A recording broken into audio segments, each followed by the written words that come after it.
পদ্মা সেতুর নদী শাসন প্রকল্পের অর্ধেকেরও বেশি কাজ শেষ। শুকনো মৌসুমে সুবিধা নিয়ে পার রক্ষায় দিনরাত চলছে ব্লক ও বালুর বস্তা ভরাট।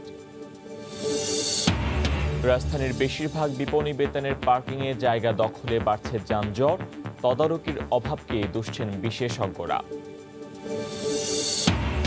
মাত্র এক দশকে ভাষাঞ্চর হয়ে উঠছে দেশের সবচেয়ে বড় মহিষের চারণভূমি। প্রাণীজ আমিষের চাহিদা মেটাতে বড় ধরনের ভূমিকা রাখতে যাচ্ছে। এবং আজ থেকে ব্রিটেনে শুরু হচ্ছে ফাইজার ও বায়োএনটেকের ভ্যাকসিন প্রয়োগ, করোনা নিয়ন্ত্রণে যুগান্তকারী সফলতার আশা।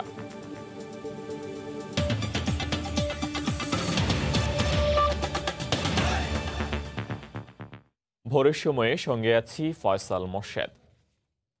ভাস্কর্য বিরোধী বক্তব্য দিয়ে নৈরাজ্য সৃষ্টির অভিযোগে হেফাজত আমির জুনায়েদ বাবুনগরী, মামুনুল হক ও সৈয়দ ফয়জুল করিমের বিরুদ্ধে দুটি রাষ্ট্রদ্রোহ মামলা হয়েছে। মামলা দুটি তদন্তের দায়িত্ব দেয়া হয়েছে পিবিআইকে। এদিকে বঙ্গবন্ধুর ভাস্কর্য ও প্রতিকৃতির নিরাপত্তা নিশ্চিতের নির্দেশ দিয়েছেন উচ্চ আদালত। সোমবার ঢাকার আদালতে হেফাজতের আমির জুনায়েদ বাবুনগরী, খেলাফত মজলিসের ভারপ্রাপ্ত মহাসচিব মামুনুল হক ও ইসলামী আন্দোলন বাংলাদেশের নায়েবে আমির ফয়জুল করিমের বিরুদ্ধে রাষ্ট্রদ্রোহের দুটি মামলা হলো। মামলা করার পর দুই বাদীর জবানবন্দিও গ্রহণ করেছেন আদালত। পরে মামলা দুটি তদন্ত করে ৭ জানুয়ারি এ বিষয়ে প্রতিবেদন দিতে পুলিশ ব্যুরো অব ইনভেস্টিগেশনকে নির্দেশ দিয়েছেন আদালত। অসাম্প্রদায়িক বাংলাদেশকে একটি সাম্প্রদায়িকতার বিষবাষ্পে পরিণত করার জন্য তারা চেষ্টা করছেন। সেখানে আজকের এই রাষ্ট্রদ্রোহ মামলা হয়েছেন। আমরা আশা করি এই মামলার মাধ্যমে এদেশের মানুষ সোচ্চার হবে এবং এই অপরাধীর বিরুদ্ধে দৃষ্টান্তমূলক শাস্তির ব্যবস্থা হবে বলে আমরা মনে প্রাণে বিশ্বাস করি। এদিকে ভাস্কর্য ইস্যু গড়িয়েছে দেশের উচ্চ আদালতেও। কুষ্টিয়ায় বঙ্গবন্ধুর ভাস্কর্য ভাঙার ঘটনা দুঃখজনক মন্তব্য করে জাতির পিতার ভাস্কর্য ও মুরালের নিরাপত্তা নিশ্চিতের নির্দেশ দিয়েছেন। জাতির পিতা বঙ্গবন্ধুর যে ভাস্কর্য সবগুলোর পুনরায় নিরাপত্তা দেওয়ার জন্য ইমিডিয়েট অনতিবিলম্বে যেন নিরাপত্তা দেওয়া হয় সেই জন্য মন্ত্রিপরিষদ বিভাগকে ওনারা নির্দেশনা প্রদান করেছেন। এছাড়া বঙ্গবন্ধুর ভাস্কর্য স্থাপনকে ঘিরে যে কোনো ধরনের নৈরাজ্য প্রতিরোধ চেয়ে করা রিটের শুনানির দিন ধার্য রয়েছে মঙ্গলবার। আফজাল হোসেন, সময় সংবাদ, ঢাকা। বঙ্গবন্ধুর ভাস্কর্যের প্রতি আঘাত মানেই দেশের স্বাধীনতা, সার্বভৌমত্বের প্রতি আঘাত। দল মত নির্বিশেষে সারা দেশের আপামর জনতা স্বাধীনতা বিরোধীদের এমন চক্রান্ত রুখে দেবে। জাতির জনকের ভাস্কর্যে ভাঙচুর ও ভাস্কর্য নির্মাণে বিরোধিতাকারীদের রুখে দিতে সোমবার একাধিক প্রতিবাদ কর্মসূচিতে এমন আহ্বান জানিয়েছেন বক্তারা। প্রতিবাদ প্রতিরোধে জাগ্রত ঢাকা বিশ্ববিদ্যালয়, সোচ্চার জাতির বিবেক, মানুষ তৈরির কারিগর, শিক্ষক সমাজ। বঙ্গবন্ধু এবং বাংলাদেশ। বঙ্গবন্ধু শেখ মুজিবুর রহমানের ভাস্কর্যে ভাঙচুর ও ভাস্কর্যের বিরোধিতাকারীদের রুখে দিতে হাতে হাত মিলিয়ে প্রতিবাদ জানায় ঢাকা বিশ্ববিদ্যালয় শিক্ষক সমিতি।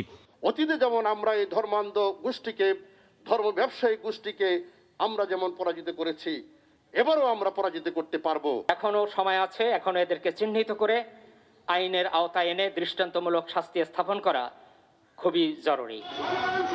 এর আগে কেন্দ্রীয় শহীদ মিনারে মানববন্ধন করে স্বাধীনতা শিক্ষক পরিষদ।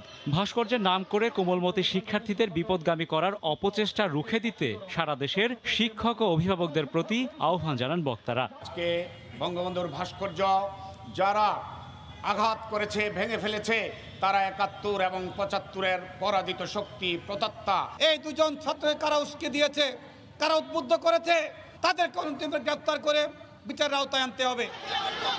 এদিকে কুষ্টিয়ায় বঙ্গবন্ধুর ভাস্কর্য ভাঙার প্রতিবাদে তৃতীয় দিনের মতো বিভিন্ন সংগঠনের বিক্ষোভ প্রতিবাদে সরগরম রাজধানীর বঙ্গবন্ধু এভিনিউ। বঙ্গবন্ধু সাংস্কৃতিক জোট সহ বিভিন্ন সংগঠন বিক্ষোভ কর্মসূচি পালন করে। একই ইস্যুতে জাতীয় প্রেস ক্লাবের সামনে মানববন্ধন কর্মসূচি পালন করে বঙ্গবন্ধু ভাস্কর্য বাস্তবায়ন পরিষদ। যারা বঙ্গবন্ধুকে ভালোবাসে না তারা এই বাংলাদেশকেও ভালোবাসে না, যারা বাংলাদেশকে ভালোবাসে না তারা এই দেশের মানুষ না, তাহলে এই দেশে থাকার তাদের কোনো অধিকার নেই। তারা এই সুন্দর দেশ চায় না, তারা এই স্বাধীন দেশ চায় না, তারা চায় শুধু অরাজকতা। তাদেরকে কঠোর হস্তে দমন করতে সরকার বদ্ধপরিকর বলে আমরা বিশ্বাস করি। এছাড়া রমনায় ইঞ্জিনিয়ার্স ইনস্টিটিউটের সামনে বিক্ষোভ করেন প্রকৌশলী সহ বিভিন্ন শ্রেণী পেশার মানুষ। রাশেদ বাপ্পি, সময় সংবাদ, ঢাকা। জাতির জনক বঙ্গবন্ধু শেখ মুজিবুর রহমানের ভাস্কর্য ভাঙচুরের প্রতিবাদে এবার চট্টগ্রামে রাস্তায় নেমেছেন সাংস্কৃতিক কর্মীসহ সর্বস্তরের মানুষ। গতকাল বিকেলে নগরীর চেরাগি চত্বর এলাকায় মানববন্ধন করেন সাংস্কৃতিক কর্মীরা। এতে অংশ নেন বিভিন্ন সংগঠনের পাশাপাশি নানা শ্রেণী পেশার মানুষ। পরে বিক্ষোভ সমাবেশ করা হয়। এ সময় বক্তারা জাতির জনক বঙ্গবন্ধু শেখ মুজিবুর রহমানের ভাস্কর্য ভাঙচুরের ঘটনায় জড়িতদের দৃষ্টান্তমূলক শাস্তির দাবি জানান। এছাড়া একই দাবিতে জেলা প্রেসক্লাব সহ নগরের বিভিন্ন স্থানে বিক্ষোভ মিছিল করে বেশ কয়েকটি সামাজিক সংগঠন।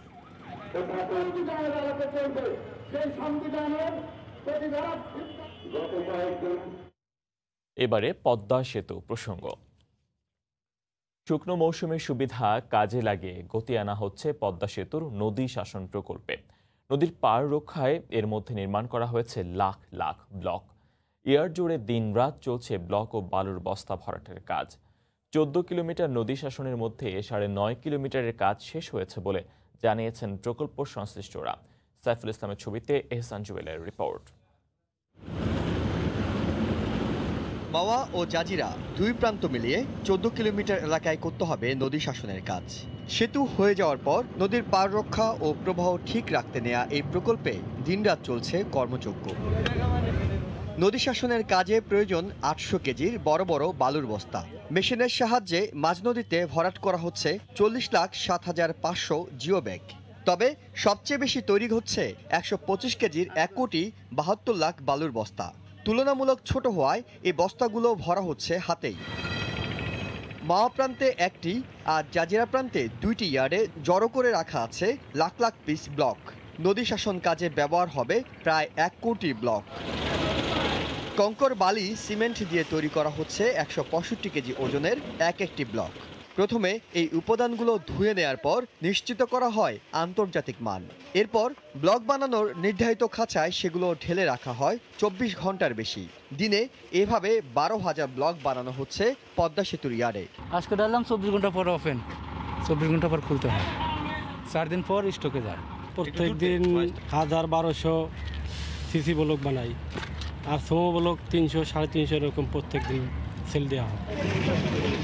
নদী শাসন প্রকল্পের বাজেট 8,807 কোটি টাকা। এর মধ্যে প্রায় 6,000 কোটি টাকা ব্যয় হয়েছে, কাজ হয়েছে 77 ভাগ। ইয়ার্ডে বানানো এই ব্লকগুলো নদীতে নিয়ে গিয়ে নদী শাসনের কাজে ব্যবহার করলে তার সুরক্ষা দেয়াল তৈরি করবে সেতুর জন্য। আন্তর্জাতিক মান রক্ষা করে এমনভাবে ব্লকগুলো তৈরি করা হচ্ছে যাতে সেতুর 100 বছর মেয়াদের মধ্যে নতুন করে কোনো সমস্যায় পড়তে না হয়। এহসান জুয়েল, সময় সংবাদ, মাওয়া, মুন্সিগঞ্জ। চাহিদার সাথে পাল্লা দিয়ে রাজধানীতে যানবাহন যে হারে বাড়ছে সে হারে বাড়েনি পার্কিংয়ের সুবিধা। অন্যদিকে আইনের তোয়াক্কা না করে বাণিজ্যিক প্রতিষ্ঠান ও মার্কেটের পার্কিং স্পেস দখল করে চলছে বিপণী বিতান। এমন অনিয়মের জন্য সংশ্লিষ্ট তদারকি প্রতিষ্ঠানগুলোর দেখভালের অভাবকেই দায়ী করছেন বিশেষজ্ঞরা। সিটি কর্পোরেশন বলছে তাদের নিয়ন্ত্রণাধীন মার্কেটগুলোর বেসমেন্ট উদ্ধারে শিগগিরই অভিযানে নামবেন তারা। ওবায়দুল্লাহ মামুনের রিপোর্ট। যানজটের এ দৃশ্য নগরবাসীর কাছে নতুন কিছু নয়, বলা চলে যানজট এখন নগরবাসীর নিত্যসঙ্গী। সবচেয়ে বেশি যানজট প্রবণ এলাকা হিসেবে পরিচিত গুলিস্তান, ফুলবাড়িয়া, পল্টন অঞ্চল। কারণ হিসেবে দেখা গেছে ঢাকা দক্ষিণ সিটির 17টি মার্কেট এখানে। প্রতিটি মার্কেটে গাড়ি পার্কিংয়ের জায়গা থাকলেও বাস্তবতা ভিন্ন। মার্কেট মালিক সমিতি তা দখল করে গড়ে তুলেছেন পাইকারি বাজারের বিশাল সম্ভার। অথচ জায়গাগুলো নির্ধারিত ছিল ক্রেতা বিক্রেতাদের পার্কিংয়ের জন্য। ফলে প্রতিনিয়ত ভোগান্তিতে পড়ছেন পথচারী থেকে শুরু করে সব শ্রেণী পেশার মানুষ। পার্কিং না থাকার কারণে রাস্তায় গাড়ি দাঁড়ায় থাকে, তারপর ফুটপাত আপনার দোকান দিয়ে ভরট। এখানে দেখেন যে গাড়িগুলো আসে পার্কিং করবে, কোনো মার্কেটে পার্কিং প্লেস নাই। বছরের পর বছর মার্কেট মালিক সমিতি অবৈধভাবে পার্কিংয়ের জায়গায় দোকান বরাদ্দ দেয়ায় রাস্তার উপর বাড়ছে যানবাহনের চাপ। তবে মার্কেট ফেডারেশন বেসমেন্ট উদ্ধারে সিটি কর্পোরেশনের সাথে একাত্মতা ঘোষণা করলেও ব্যবসায়ীদের পুনর্বাসনের দাবি তাদের। যারা এখানে ব্যবসা করতেছেন তাদেরকে প্রপার রিপ্লেসমেন্ট করে এই জায়গাগুলি যদি মহোদয় মনে করেন পার্কিংয়ের জন্য উন্মুক্ত করবেন তাহলে আমরা সাধুবাদ জানাই। সংশ্লিষ্ট সংস্থাগুলোর দেখভাল আর নজরদারির অভাব বলে মনে করছেন যোগাযোগ বিশেষজ্ঞরা। গুলিস্তান এলাকায় মূল কারণ কি, সিটি কর্পোরেশনের মার্কেটগুলির ইনডিউস পার্কিং অ্যাক্টিভিটির জন্য। সো যারা এই সিটির অথরিটি তারা কিন্তু অন্যকে পয়েন্টিং করতে পারবে না, আগে নিজের দিকে পয়েন্টিং করে এটাকে আমার মনে হয় একটা শৃঙ্খলার মধ্যে নিয়ে আসতে হবে। শীঘ্রই অবৈধ পার্কিংয়ের জায়গা উদ্ধারে অভিযানের ঘোষণা সিটি কর্পোরেশনের। মূল স্ট্রাকচারের বাহিরে যেগুলো করা হয়েছে দোকান, সেগুলোর বিষয়ে আমরা আশা করছি যে মাননীয় মেয়র মহোদয় অনুমোদন করলে অচিরেই আমাদের উচ্ছেদ কার্যক্রম শুরু হবে। রাজধানী ঢাকার যানজট নিরসনে সরকার গত কয়েক দশক ধরে নানা পদক্ষেপ নিলেও তা কোনোটাই ফলপ্রসূ হচ্ছে না। যোগাযোগ বিশেষজ্ঞরা বলছেন, রাজধানী ঢাকার বড় বড় যে স্থাপনা বা মার্কেটগুলো রয়েছে, এগুলোর দখল হওয়া আন্ডারগ্রাউন্ড বা কার পার্কিংগুলো উদ্ধার করা গেলে অনেকটাই কমবে নগরীর যানজট। উবাইদুল্লাহ মামুন, সময় সংবাদ, ঢাকা। ভোরের সময়ে আরও থাকছে, ভ্যাটের নামে নেয়া টাকার অর্ধেক জমা পড়ে সরকারি কোষাগারে, ঘুষ ছাড়া মেলে না বরাদ্দের চেক। অনিয়মের আখড়া গাইবান্ধার পলাশবাড়ী উপজেলা শিক্ষা অফিস।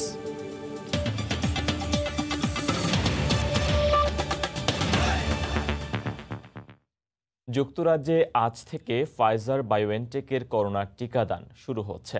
এর মধ্য দিয়ে করোনা নিয়ন্ত্রণে যুগান্তকারী সাফল্যের আশা করছে দেশটি। যারা ভ্যাকসিন নেবেন তাদের একটি আইডি কার্ড দেয়া হবে। মাত্র 10 মাসেরও কম সময়ে করোনা ভাইরাসের ভ্যাকসিন আবিষ্কারের পর তা মানবদেহে ব্যবহার উপযোগী করে অভূতপূর্ব সাফল্য দেখিয়েছে ফাইজার ও বায়োএনটেক। তুর্কি বংশোদ্ভূত জার্মানির বিজ্ঞানী উগুর শাহিনের ঐকান্তিক প্রচেষ্টায় এই ভ্যাকসিন আলোর মুখ দেখল, যেটি যে কোনো ভ্যাকসিন উদ্ভাবনের ইতিহাসে বিরল। এক নজরে দেখে নেব ফাইজার বায়োএনটেক উদ্ভাবিত ভ্যাকসিনের আদ্যোপান্ত। 2019 সালের ডিসেম্বরে চীনের উহান থেকে করোনা ভাইরাস ছড়িয়ে পড়ার পর তা বিশ্বব্যাপী মহামারী রূপ নিতে পারে বলে আঁচ করতে পেরেছিলেন তুর্কি বংশোদ্ভূত জার্মানির বায়োএনটেকের অন্যতম প্রতিষ্ঠাতা উগুর শাহিন। করোনার ভয়াবহতা উপলব্ধি করতে পেরে চলতি বছরের জানুয়ারিতেই করোনার ভ্যাকসিন নিয়ে কাজ শুরু করেন তিনি। মার্চ মাসে জার্মানির বায়োএনটেকের সঙ্গে করোনার ভ্যাকসিনের কর্মযজ্ঞে যুক্ত হয় মার্কিন ওষুধ উৎপাদনকারী প্রতিষ্ঠান ফাইজার। এমআরএনএ 2 ধরনের ভ্যাকসিনের প্রথম ও দ্বিতীয় ধাপের ট্রায়াল শুরু হয় মে মাসে। BNT162b2 ভার্সনের ভ্যাকসিনের কিছু পার্শ্ব প্রতিক্রিয়া দেখা দেয়। জুলাইয়ের শেষ দিকে যুক্তরাষ্ট্র, আর্জেন্টিনা, ব্রাজিল ও জার্মানি সহ বিভিন্ন দেশের 30,000 স্বেচ্ছাসেবীকে নিয়ে দ্বিতীয় ও চূড়ান্ত ধাপের ক্লিনিক্যাল ট্রায়াল শুরু করে ফাইজার ও বায়োএনটেক। ক্লিনিক্যাল ট্রায়ালে থাকা অবস্থাতেই জুলাইয়ে প্রায় $200 কোটি 10 কোটি ভ্যাকসিনের ডোজ কিনতে চুক্তি করে ট্রাম্প প্রশাসন। প্রাথমিক তথ্য উপাত্ত বিশ্লেষণ করে 9 নভেম্বর ফাইজার জানায়, বড় ধরনের কোনো সমস্যা ছাড়াই তাদের ভ্যাকসিনের 90% বেশি কার্যকারিতা পাওয়া গেছে। চূড়ান্ত ফলাফলে ভ্যাকসিনের কার্যকারিতা পাওয়া যায় 95%। নভেম্বরের 20 তারিখ মার্কিন খাদ্য ও ওষুধ প্রশাসনের কাছে জরুরি প্রয়োজনে ব্যবহারের অনুমতি চেয়ে আবেদন করে ফাইজার। তবে যুক্তরাষ্ট্রের আগেই 2রা ডিসেম্বর বিশ্বের প্রথম দেশ হিসেবে ফাইজার ও বায়োএনটেকের টিকার অনুমোদন দেয় যুক্তরাজ্য। চলতি বছর 5 কোটি ভ্যাকসিন উৎপাদনের আশা করছে ফাইজার। 2021 সালের মধ্যে প্রায় 150 কোটি ভ্যাকসিন উৎপাদন করা সম্ভব হবে বলে জানিয়েছে ওষুধ উৎপাদনকারী প্রতিষ্ঠানটি। ওমর ইনান, সময় সংবাদ। এদিকে কেবলমাত্র আইভারম্যাকটিনের 5 দিনের ডোজ ব্যবহারে করোনার 14 দিনের মাথায় 77% ভাইরাস মুক্তির প্রমাণ পেয়েছে আইসিডিডিআরবি। 5 দিনে 12 মিলিগ্রামের ডোজে এই ফল মিলেছে, যা অন্য যে কোনো ওষুধের চেয়ে কার্যকর। তবে এখনই সরাসরি গাইডলাইনে অন্তর্ভুক্ত না করে চূড়ান্ত সিদ্ধান্তের জন্য আরও গবেষণার প্রয়োজন বলছে জাতীয় গাইডলাইন কমিটি। তবে চিকিৎসকের পরামর্শ ছাড়া এই ওষুধ সেবন না করার কথাও বলছেন তারা। করোনার মহামারীতে কম হয়নি গবেষণা। দেশেও নানাভাবে গবেষণা কিংবা গবেষণার অংশ হয়েছেন চিকিৎসকরা। তবে এবারই প্রথম অধ্যাপক তারেক আলমের গবেষণার পথ ধরে ওষুধ নিয়ে পূর্ণাঙ্গ কোনো গবেষণা করল আইসিডিডিআরবি।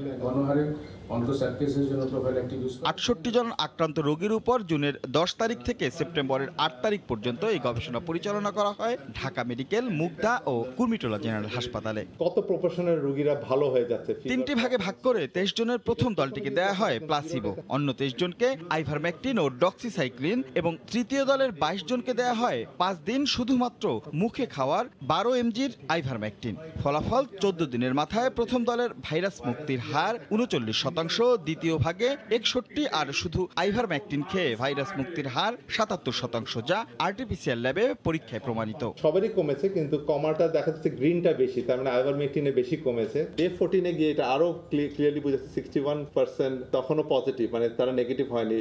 39% হচ্ছে আইভারমেকটিন ডক্সিসাইক্লিন এন্ড 23% হচ্ছে গিয়ে আইভারমেকটিনে বেশি কমেছে। তবে গবেষণা আরো ব্যাপক আকারে হওয়া দরকার বলে মনে করে জাতীয় পরামর্শক কমিটি। তার আগে পরীক্ষামূলকভাবে হাসপাতালে এই ডোজ ব্যবহারের সুপারিশ করতে পারেন তারা। It can be included on the basis of the clinical trial. এটা খুবই ভালো গবেষণা। আমরা গাইডলাইনে আরো বড় পরিসরে ক্লিনিক্যাল ট্রায়ালের জন্য তা সংযুক্ত করতে পারি। And can have a very good impact. গবেষণা খরচ সহ সার্বিক সহায়তা করেছে বেক্সিমকো ফার্মা। আমাদের বিশ্বাস এই স্টাডিটা আমাদের ডাক্তারদের জন্য ডিসিশন মেকিং এ অনেক সাহায্য করবে। চিকিৎসকের পরামর্শ ছাড়া এই ওষুধ সেবন নিষেধ করার পাশাপাশি গর্ভবতী ও শিশুদের এই ওষুধ না দেওয়ার পরামর্শ গবেষকদের। রাশেদ লিমন, সময় সংবাদ, ঢাকা। স্বাস্থ্য অধিদপ্তর জানিয়েছে গতকাল দুপুর পর্যন্ত সবশেষ 24 ঘন্টায় করোনায় মারা গেছেন 36 জন। এ নিয়ে দেশে মৃতের সংখ্যা বেড়ে দাঁড়িয়েছে 6,874 জনে। এছাড়া শনাক্ত হয়েছেন 2,198 জন।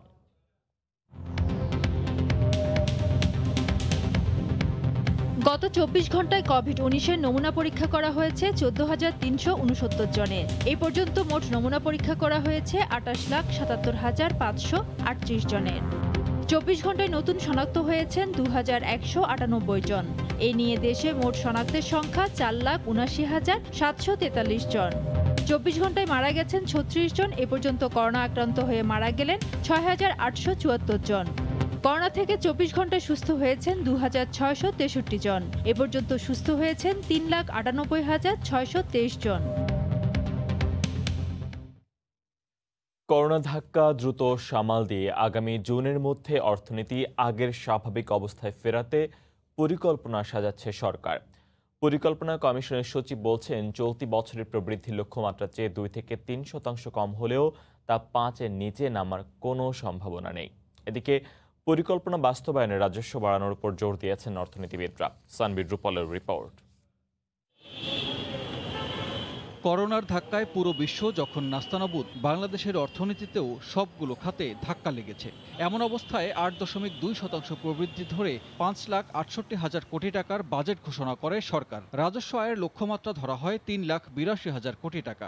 বড় অঙ্কের বাজেটের উন্নয়ন ব্যয় ধরা হয় 2,05,000 কোটি টাকা। উদ্দেশ্য অর্থনীতি পুনরুদ্ধার। ঝুঁকিপূর্ণ হলেও অর্থনীতি সচল রাখার কিছু সিদ্ধান্তের ইতিবাচক ফলও মিলছে। বড় প্রকল্পগুলোর কাজও এগিয়ে নেওয়া হচ্ছে। কিন্তু অর্থবছরের প্রথম 4 মাসে রাজস্ব আদায়ে 20,000 কোটি টাকা পিছিয়ে আছে এনবিআর। আগামী জুনের পরে যেটা 21-22 অর্থনীতি পুরো পূর্বাবস্থায় ফিরে যাওয়া, আমাদের যে গতিগুলো ছিল আগের। আমরা বছর শেষে গত বছরের চেয়ে হয়তো খানিকটা কম হয়ে 2-1% বা 3%, তার বেশি না, আমরা মোটামুটি ধরে ফেলবো। কতগুলো সংস্কারের কথা বলেছি, তারা যদি সে পথে এগোয় আমরা এই রেভিনিউর ক্ষেত্রেও আমরা আশা করি এগোতে পারবো। করোনা মোকাবিলায় অর্থনীতি ঘুরে দাঁড়ানো আশাব্যঞ্জক হিসেবে দেখছেন অর্থনীতিবিদরা। তবে অষ্টম পঞ্চবার্ষিক পরিকল্পনা বা বাজেট বাস্তবায়নে রাজস্ব আয় বাড়ানোর কোনো বিকল্প নেই। রাজস্ব খাতের অবস্থা খুবই খারাপ এবং সরকারের যে ব্যয় ব্যবস্থাপনা সেটাকে খুব বিশেষভাবে পর্যালোচনা করে করতে হবে। আমরা যদি রাজস্বকে বাড়াতে না পারি তাহলে আমাদের এবছরের বাজেট বাস্তবায়ন হবে না, পঞ্চবার্ষিকী পরিকল্পনার অর্থায়ন হবে না এবং এসডিজির বাস্তবায়নের জন্য যে অর্থায়নের প্রয়োজন সেটা আমরা করতে পারবো না। বাস্তবতার নিরিখে আয় ও ব্যয়ের হিসাব পর্যালোচনা করে পরিকল্পনা বাস্তবায়নের পরামর্শ অর্থনীতিবিদদের। সানবীর রূপল, সময় সংবাদ, ঢাকা। শীত আর কুয়াশা যেন হাত ধরাধরি করেই চলে প্রকৃতিতে। আর তাই শীত আসার সাথে সাথেই কুয়াশার চাদর আয়ারল্যান্ডের অধিকাংশ কাউন্টিতে।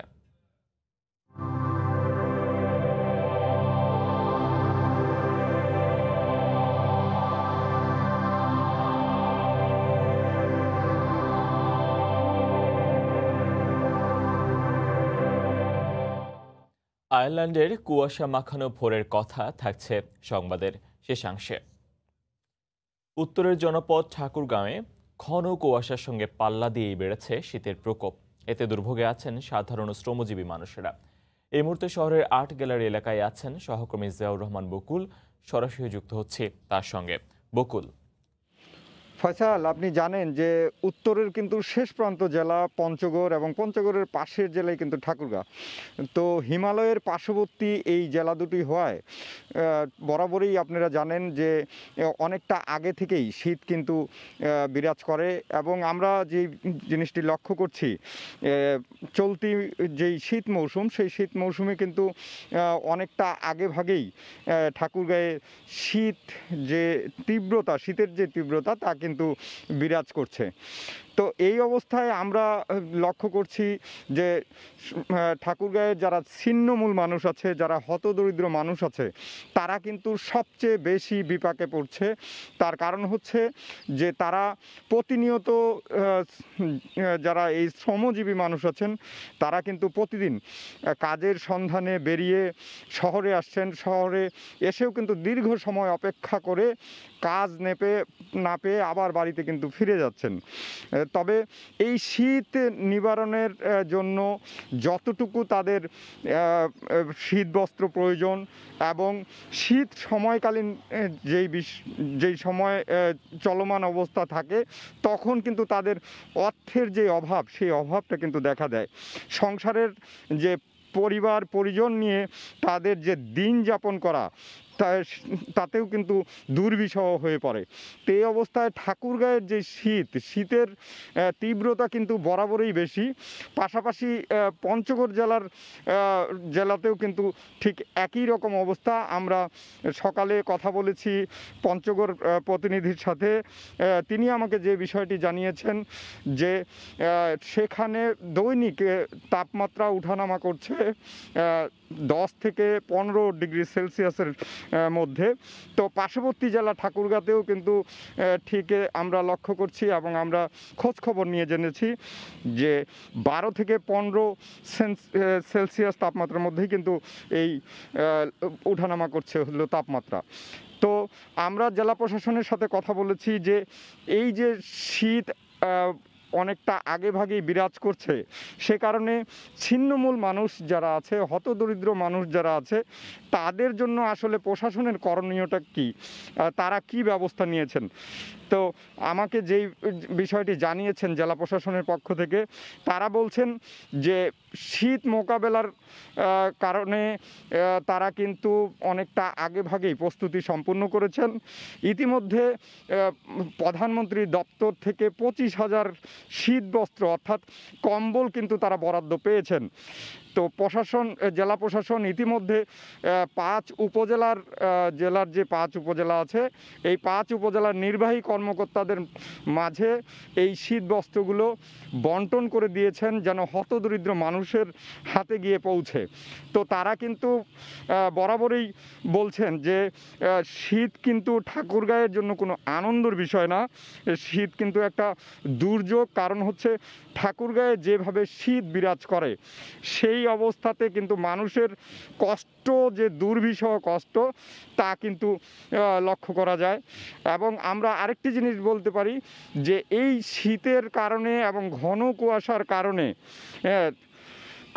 কুয়াশার কারণে রাস্তায় যে যানবাহনগুলো চলাচল করে সেই চালকদের সাথে আমরা কথা বলেছি। তারা বলছে যে জীবন জীবিকার তাগিদে তারা কিন্তু এই যানবাহনগুলো বের করছেন এবং তারা জীবনের ঝুঁকি নিয়ে কিন্তু গাড়ি চলাচল করছেন রাস্তায়।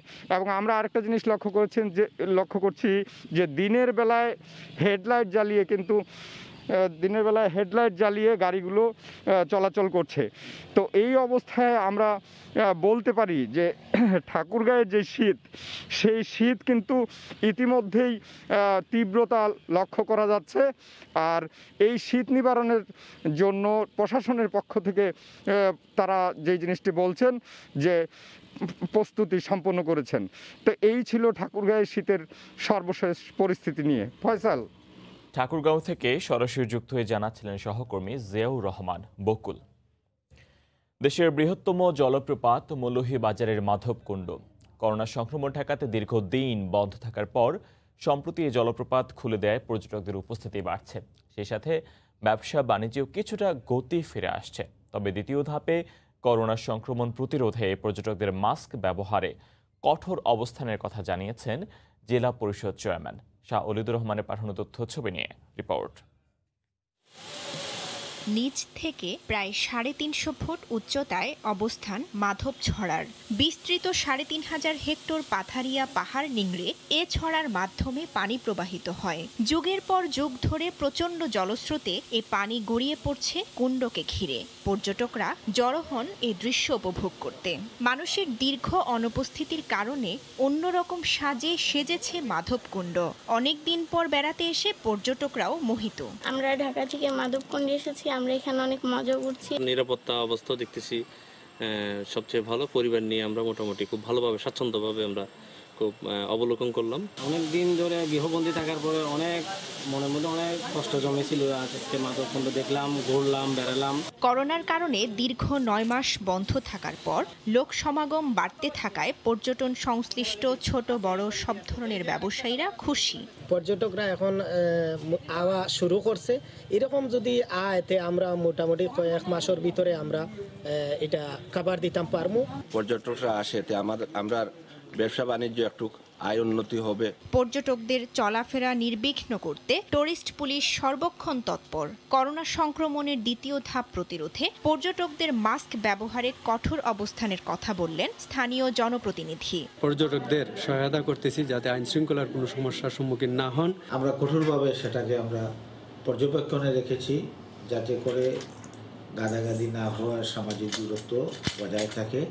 জেলার বড়লেখা উপজেলার মাধবকুণ্ড জলপ্রপাতকে 2000 সালের 22 মে পর্যটন কেন্দ্র হিসেবে ঘোষণা করা হয়। সময় সংবাদ, মৌলভীবাজার। শীতের ভোরে রাজধানীর আগারগাঁওয়ে জমে উঠেছে ফুলের বেচাকেনা। এই মুহূর্তে সেখানে আছেন সহকর্মী সাদিকুর রহমান। সরাসরি যুক্ত হচ্ছে তার সঙ্গে। সাদিক। ফয়সাল, আমি এখন রাজধানীর আগারগাঁওয়ের যে শেরে বাংলানগর পাইকারি ফুলের বাজার সেখানে আছি। এই আপনি আমার পেছনে এখানে দেখতে পাচ্ছেন যে অনেকগুলো ফুলের দোকান। এখানে প্রতিদিন ফুল আসে রাতে, বিশেষ করে রাতে বিভিন্ন এলাকা থেকে, রাজধানীর বাইরে বিভিন্ন জেলা থেকে কিন্তু এখানে বিভিন্ন ধরনের ফুল আসে। দেখতে পাচ্ছেন যে এখানে রজনীগন্ধা সহ বিভিন্ন ধরনের ফুল এখানে আছে। তো রাত 8টা থেকে শুরু করে সারা রাত এখানে যশোর, চুয়াডাঙ্গা, কুষ্টিয়া সহ বিভিন্ন জেলা থেকে কিন্তু এখানে ফুল আসে। ফুলের যে চাষিরা যারা ফুল চাষ করেন, বিভিন্ন এলাকায় যে ফুলের বিভিন্ন চাষের যে আছে সেই সব জায়গা থেকে কিন্তু ফুলগুলি আসে এখানে। এবং এখানে যে পাইকারি বাজারে আসার পর এখান থেকে বিভিন্ন ধরনের যে ব্যবসায়ীরা আছে, ছোট ব্যবসায়ীরা, খুচরা ব্যবসায়ীরা, তারা ফুল কিনেন। আমি একটু কথা বলবো একজন ফুল বিক্রেতার সাথে। এখানে আপনার কি কি ফুল আছে? এখানে রজনীগন্ধা আছে, গ্ল্যাডিওলাস আছে, তারপরে চন্দ্রমল্লিকা, গোলাপ, গাঁদা ফুলের চেইন, লহর, তারপরে হচ্ছে আপনার বেলি ফুল, অনেক ধরনের ফুলই আছে। তো সাধারণত এখন যে করোনার সময়ে ফুলের বেচা কেনা কেমন? এখন আসলে করোনার সময় অনেক বেচা কেনা খারাপ। আসলে অনুষ্ঠান হচ্ছে না, তো এই কারণেই বাজারটা খারাপ অনেক। ফুলের বেচা কেনা খারাপ, কিন্তু আপনাদের ফুলগুলো আসে কোন কোন জেলা থেকে? আমাদের প্রকৃতপক্ষে সবচেয়ে ফুল বেশি আসে যশোর জেলার ঝিকরগাছা থানার গদখালি থেকে, তারপর চুয়াডাঙ্গা, তারপরে মানিকগঞ্জ, সাভার। মূলত এই কয়টা জেলায় সবচেয়ে বেশি ফুল আসে। যেটা বলছিলেন একজন ফুলের বিক্রেতা, পাইকারি দোকানের মালিক, যিনি বলছেন যে আসলে দক্ষিণ পশ্চিমের যে জেলাগুলি আছে, চুয়াডাঙ্গা, যশোর, ওইসব এলাকা থেকে বেশি আসে এবং ফুলগুলি আপনার মানিকগঞ্জ থেকেও, সাভার থেকেও আসে। এখানে আরেকটি দোকানে আমরা এসেছি, এখানে দেখতে পাচ্ছি যে ফুল সাজানো আছে, সুন্দর সুন্দর বিভিন্ন ধরনের, বিভিন্ন রঙের কিন্তু ফুল আছে এখানে। তো এখানে যেটা দেখা যায় যে এই যে ফুলের বাজারটি এখানে শেরে বাংলা নগরের যে পাইকারি বাজার, এখানে বিক্রেতারা যেটা বললেন যে সারা বছর প্রতি সপ্তাহেই কিন্তু প্রতি সপ্তাহের এমন কোনো দিন নেই যে দিনটি এই বাজার বন্ধ থাকে। প্রতিদিন 24 ঘন্টায় এই ফুলের যে বাজার এটি খোলা থাকে এবং এখান থেকে বিভিন্ন প্রয়োজনে মানুষ ফুল কিনতে আসে। অনেকে গেট সাজানোর জন্যে বা বিয়ের অনুষ্ঠানের জন্যে বা কোনো একটা বিশেষ প্রোগ্রামের জন্য তারা এখান থেকে ফুল নিয়ে যায়। এছাড়া রাজধানীর যে বিভিন্ন খুচরা বিক্রেতা যারা আছেন তারা এখানে এসে এখান থেকে ফুল কিনে নিয়ে যান। তো এখানে আরেকটি দোকানে আমরা কথা বলবো যেখানে গোলাপ ফুল আছে। তো আমরা একটু কথা বলবো। আপনি ফুল বিক্রেতা, তো এই যে আপনার দোকানে গোলাপ দেখতে পাচ্ছি, আপনার গোলাপের দাম কেমন এবং এখন চাহিদা কেমন? এখন চাহিদা কম, গোলাপের দাম আগের তুলনায় এখন অনেক কম। মানে আমরা এখন ওখান থেকে এনে আর এখানে এনে যে পরিমাণ লাভ হওয়ার কথা তার থেকে বেশি, লসের ভাগটা বেশি। এই কারণে এখন কি চাহিদা অনুষ্ঠান নেই, এই জন্য অনুষ্ঠান নাই, প্রত্যেকটা সেন্টার অফ, সরকারি সেন্টার সব কয়টাই বন্ধ। আর দেশের যা হয় যে এই কারণে অনেক সেন্টার অফ হয়ে রয়েছে, যার কারণে এখন চাহিদা নেই। এমনিতে সাধারণ সময়ে ফুলগুলো আপনি কত করে বিক্রি করেন? এটার যখন যেমন এখন আমরা এই সময় আগে গতবার বেচছি 300 টাকা 350 টাকা শ গোলাপ, আর এখন আপনার 100 টাকা বেচতে কষ্ট হয়ে যাচ্ছে। তারপরে অনেক মাল আনার পরে অনেকটা আবার নষ্ট হয়ে যাচ্ছে। ধন্যবাদ।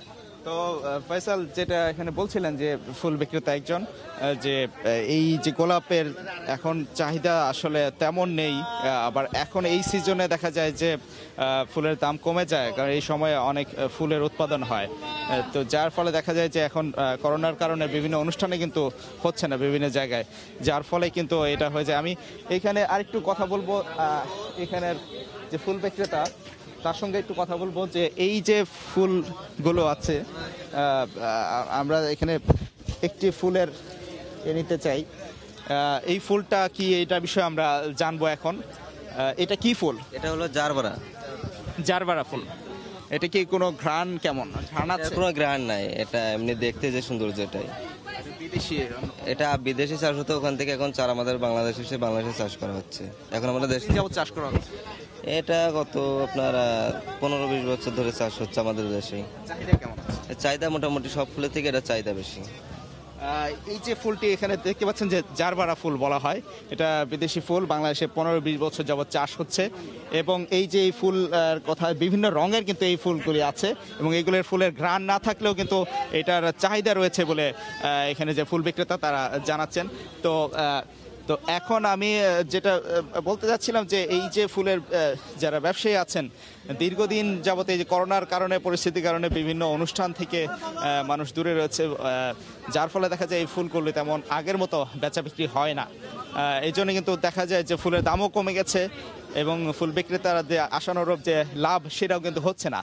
তো এর মধ্য দিয়ে তারা ব্যবসা চালিয়ে যাচ্ছেন, বিভিন্ন জায়গা থেকে ফুল আসছে এবং তাদের কাছ থেকে পাইকারি বিক্রেতা বা খুচরা বিক্রেতারা কিনে নিচ্ছেন ফুল, এবং এখান থেকে ইন্ডিভিজুয়ালি বা ব্যক্তিগতভাবে কিন্তু অনেকে এসে ফুল কিনে নিয়ে যাচ্ছেন।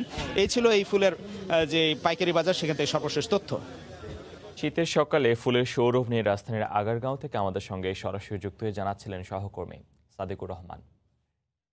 ভোরের সময়ে আরও থাকছে, বগুড়ার হাট বাজারগুলোতে বেড়েছে সব ধরনের চালের দাম, বিক্রেতাদের দাবি ধানের দামের প্রভাব, হিমশিম অবস্থা ক্রেতাদের।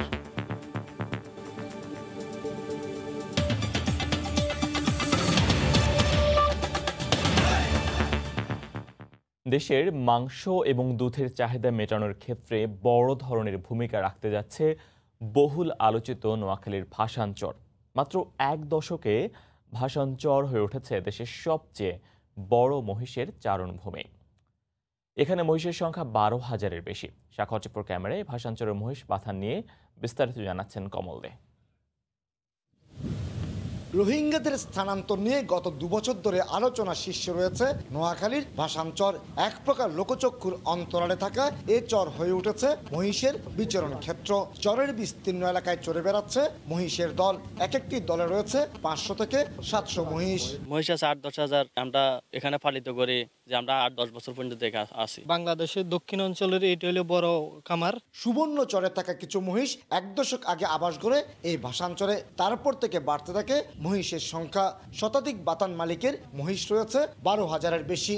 এই চরের মহিষ বিক্রি হয় প্রতিটি 1 লাখ টাকা দরে। প্রতি বছর আমরা 2-3 হাজার মোষ বিক্রি করি, বাচ্চা দিতে আছে, বড় হলে আমরা বেচতে আছি বা পরিবর্তন হয়েছে, আমাদের লাভ হইতেছে। 2 বছর আগে ভাষাঞ্চলের নৌবাহিনীর কার্যক্রম শুরু হওয়ার পর থেকে গুরুত্ব দেওয়া হয় মহিষের বিচরণ ভূমির উপরেও।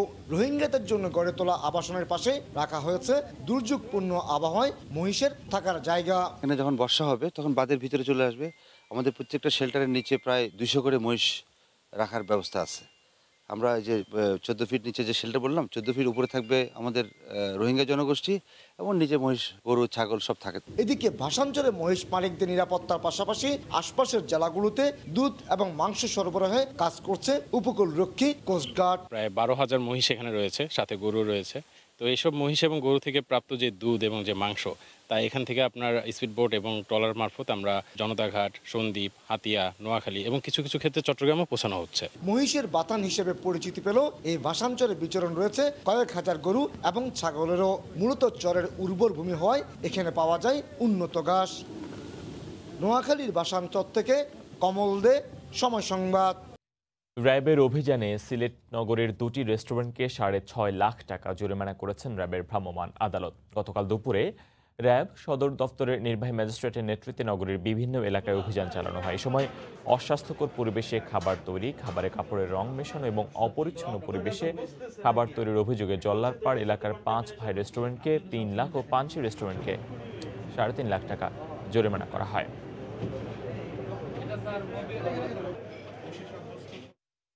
জামালপুরের সোনালী ব্যাংকে 4.5 লাখ টাকা ছিনতাইয়ের ঘটনায় চক্রের মূল হোতাকে ঢাকার গেন্ডারিয়া থেকে গ্রেফতার করেছে পুলিশ। সোমবার ভোরে গেন্ডারিয়া থেকে আবুল কালামকে গ্রেফতার করা হয়। তার স্বীকারোক্তিতে এই চক্রের আরও 4 জনকে শনাক্ত করা হয়েছে। তাদের গ্রেফতারে অভিযান চলছে বলে জানিয়েছে পুলিশ।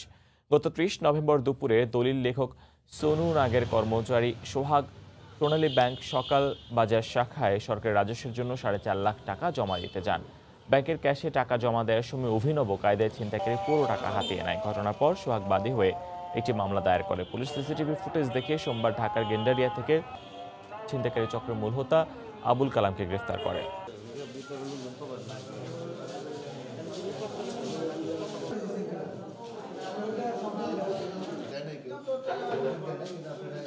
চারজনকে শনাক্ত করতে পেরেছি এবং তাদের একজনকে ঢাকার থেকে গ্রেপ্তার করা হয়েছে, টাকা উদ্ধার করা হয়েছে। বাকি 3 জনের নাম ঠিকানা পেয়েছি। ভ্যাটের নামে শতকরা 10 থেকে 15 টাকা নেওয়া হলেও সরকারি কোষাগারে জমা পড়ে 7.5 টাকা। ঘুষ ছাড়া বরাদ্দের চেক মেলে না। ভ্রমণ ভাতার খবর জানেন না শিক্ষকেরা। এটি গাইবান্ধার পলাশবাড়ি উপজেলা শিক্ষা অফিসের চিত্র। মানুষ গড়ার কারিগর শিক্ষকরাই যেখানে জিম্মি।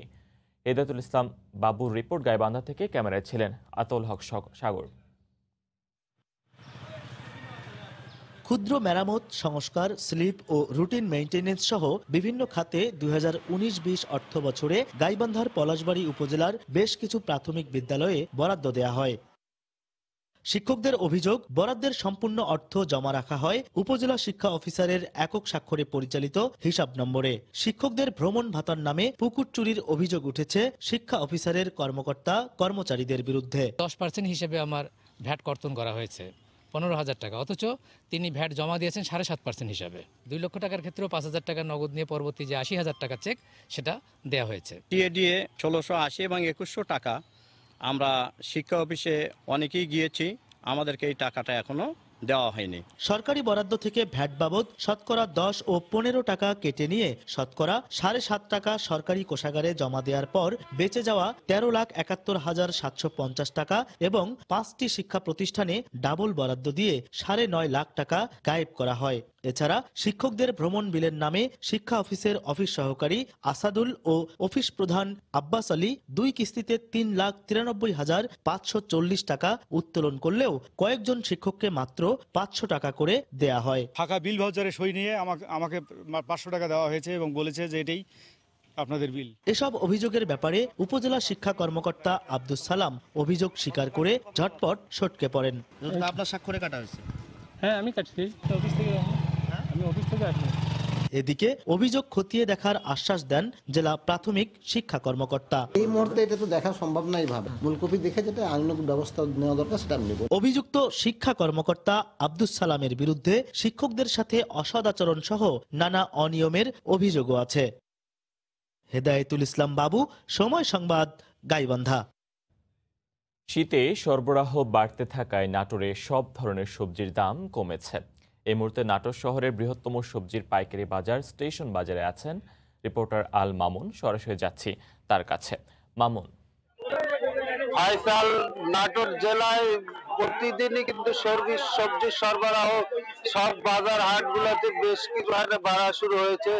বিশেষ করে জেলার চাহিদা প্রতিদিন 500 মেট্রিক টন হলেও স্থানীয় কৃষি বিভাগ যেটি বলছে এখন প্রতিদিন গড়ে প্রায় 600 মেট্রিক টনের উপর সবজি বাজারগুলোতে আসা শুরু হয়েছে। এর প্রেক্ষিতে দামগুলো কিন্তু একটা পতন শুরু হয়েছে। বিশেষ করে সব ধরনের সবজির দাম কমে গেছে। আমি এখন যে বাজারটিতে রয়েছে নাটোর স্টেশন বাজার, এই স্টেশন বাজারে প্রতিদিন 300 থেকে 350 মণ সবজি উঠলেও এখন এখানে প্রায় 18টি আড়তে 700 মণের উপর সবজি প্রতিদিন আসছে। এর প্রেক্ষিতে কিন্তু দামের একটি বড় ধরনের পতন হয়েছে। বিশেষ করে সব ধরনের সবজিতেই দাম কমার প্রেক্ষিতে কৃষকরা কিন্তু এখানে বিপাকে রয়েছে। এক সপ্তাহের ব্যবধানে এখানে আরো দামের যে প্রতিটি সবজি প্রতি 2 থেকে 3 টাকা কমে গেছে। বিশেষ করে সবচেয়ে বেশি এখানে ক্ষতিগ্রস্ত মূলা এবং বেগুন চাষিরা। মূলা 1 থেকে 1.5 টাকা কেজিতে বিক্রি হলেও বেগুন বিক্রি হচ্ছে 6 থেকে 8 টাকা কেজিতে। সবচেয়ে ভালো অবস্থানে রয়েছে সবজির মধ্যে যেটা আমি বলতে চাই টমেটো। একমাত্র টমেটো 70 থেকে 80 টাকা সেই শীতের শুরু থেকে এখনো সেই দামটা অপরিবর্তিত রয়েছে। এছাড়া সব ধরনের সবজির দাম কিন্তু কমা শুরু হয়েছে। বিশেষ করে নতুন আলু যেটা বাজারে আসা শুরু হয়েছে, নতুন আলু দেশি যেটা বলা হয়, সেটা 60 থেকে 65 টাকা এবং আলু যেটা সাদা আলু বলা হয় সেই আলুটা 40 থেকে 45 টাকা। ফুলকপি 10 থেকে 12 টাকা কেজি। মূলা 1.5 থেকে 2 টাকা রয়েছে। এছাড়া পাতাকপি 10 থেকে 13 টাকা কেজি। এছাড়া যেটুকু বলতে চাই নতুন পেঁয়াজ কিন্তু এই স্টেশন বাজারে আসা শুরু হয়েছে। আজকে যেটা দেখেছি আমরা নতুন পেঁয়াজ 30 থেকে 35 টাকা কেজিতে বিক্রি হচ্ছে। এছাড়া পালং শাক 12 টাকা, সিম 16 থেকে 18 টাকা, বরবটি 22 থেকে 25 টাকা, করলা 25 টাকা, ক্ষীরা 25 টাকা, শসা 20 টাকা, জলপাই 18 থেকে 20 টাকা, কোয়াশ যেটি বিদেশি ফল এই ফলটি কিন্তু বিক্রি হচ্ছে 12 থেকে 15 টাকা, মিষ্টি কুমড়া 20 থেকে 25 টাকা কেজি, লাল শাক এবং সবুজ শাক সেটি 2 টাকা মুঠা যেটা বলা হয়। এছাড়া গাজর 30 থেকে 35 টাকা, পটল 14 থেকে 15 টাকা, আর শালগম সেটি বিক্রি হচ্ছে 27 থেকে 30 টাকা, কাঁচা কলার হালি 10 থেকে 12 টাকা, পেঁপে 13 থেকে 15 টাকা কেজিতে কিন্তু এই পাইকারি বাজারে বিক্রি হচ্ছে। যেটুকু দেখতে পাচ্ছেন আপনারা সরবরাহ কিন্তু ব্যাপক পরিমাণে বাজারগুলোতে হয়েছে। বিশেষ করে কৃষকরা ভোর থেকেই সবজিগুলো নিয়ে এই বাজারে হাজির হয়েছেন, কিন্তু তাদের কাঙ্ক্ষিত যে দাম সেই দাম কিন্তু এখানকার কৃষকরা পাচ্ছে না।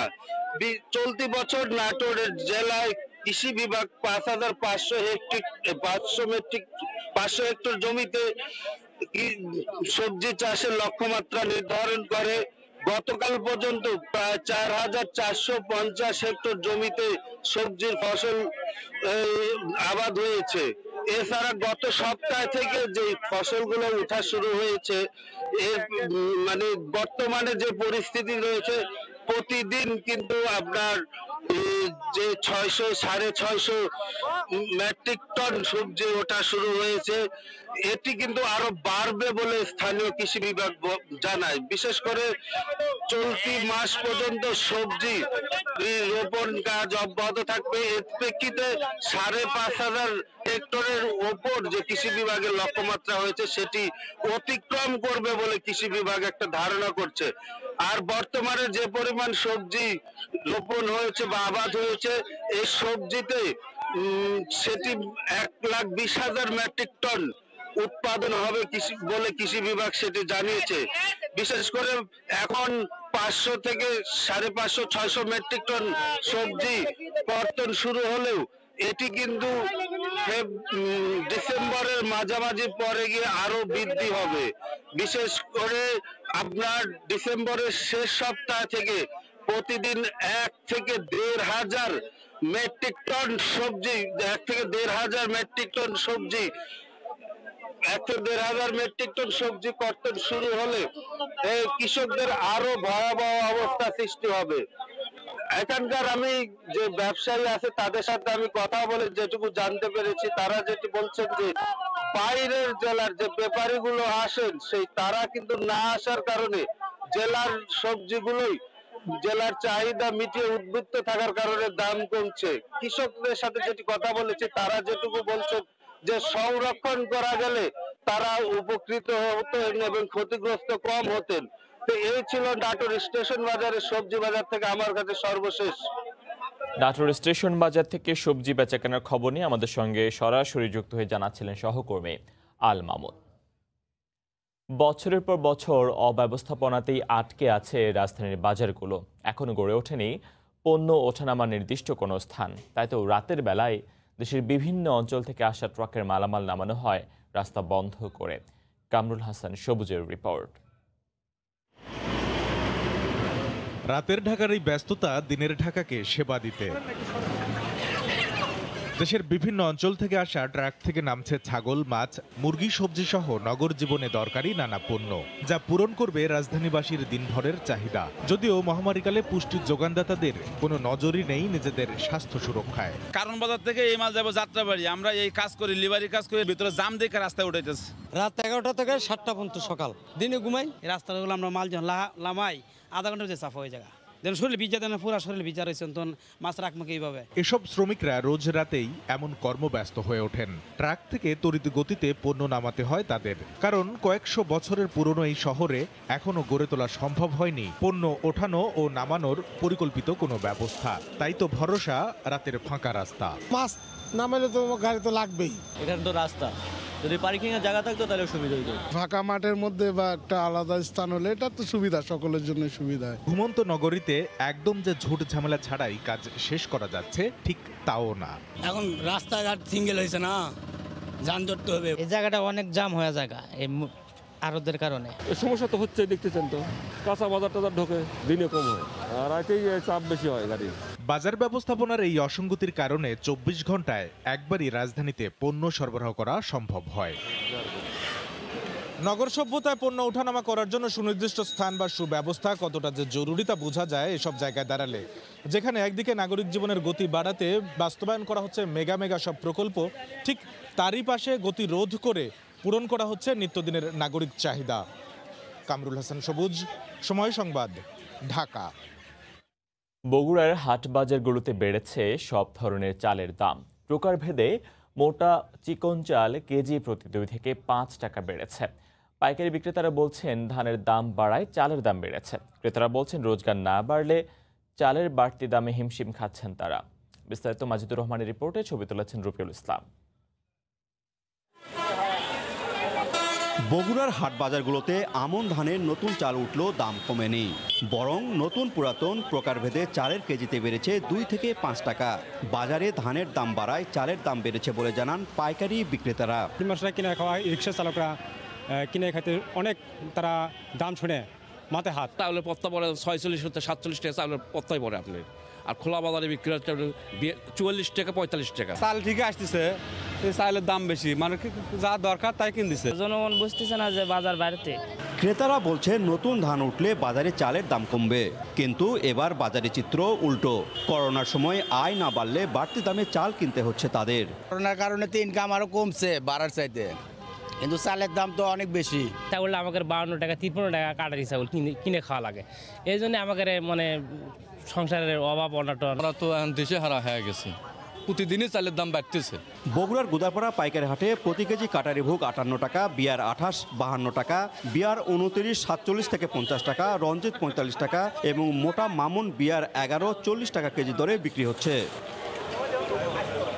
বগুড়ার গুদারপাড়া পাইকারি হাটে প্রতিদিন 100 টন চাল কেনাবেচা হয়। কৃষকরা চাল আনেন জেলার কাহালু, শেরপুর, দুপচাচিয়া উপজেলা থেকে। মাজিদুর রহমান, সময় সংবাদ, বগুড়া।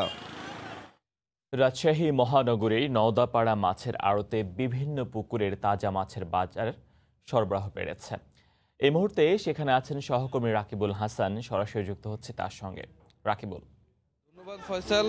রাজশাহীর নওদাপাড়ায় যে তাজা মাছের বাজার বসে প্রত্যেক সকালে, আজকেও আমরা সেটি লক্ষ্য করছি যে ভোর হতে না হতেই কিন্তু সেখানে সরগরম হয়ে উঠেছে বাজার, এবং বাজারে মাছের সরবরাহ কিন্তু বেড়েছে বলে আমাদেরকে এখানকার জেলে এবং মাছ ব্যবসায়ীরা জানিয়েছে। মূলত ডিসেম্বরের দিকে পুকুর থেকে মাছ আসলে সমস্ত মাছ সংগ্রহ করে নেওয়া হয় বলে তারা আমাদেরকে জানাচ্ছেন, কেননা তাদের বাৎসরিক হিসেব নিকেশের কতগুলো বিষয় থাকে এবং সে কারণে মাছগুলো তুলে নেওয়া হয় এবং সংগ্রহ করে সেটি কিন্তু বাজারজাত করা হয়। সে কারণে এই সময়ের দিকে সে বাজারে কিন্তু সব রকম মাছের সরবরাহ বাড়ে।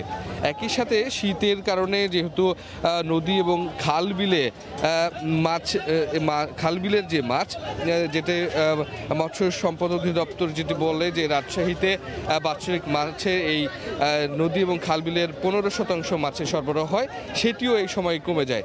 এই সব কিছু মিলে পুকুরের মাছের সরবরাহ বাড়তির দিকে থাকার কারণে বাজারে মাছের পরিমাণ বেশি হয়, এবং সেই কারণেই কিন্তু এখানে এখন আমরা যেটি লক্ষ্য করছি বাজারে মাছের দাম খানিকটা কমেছে।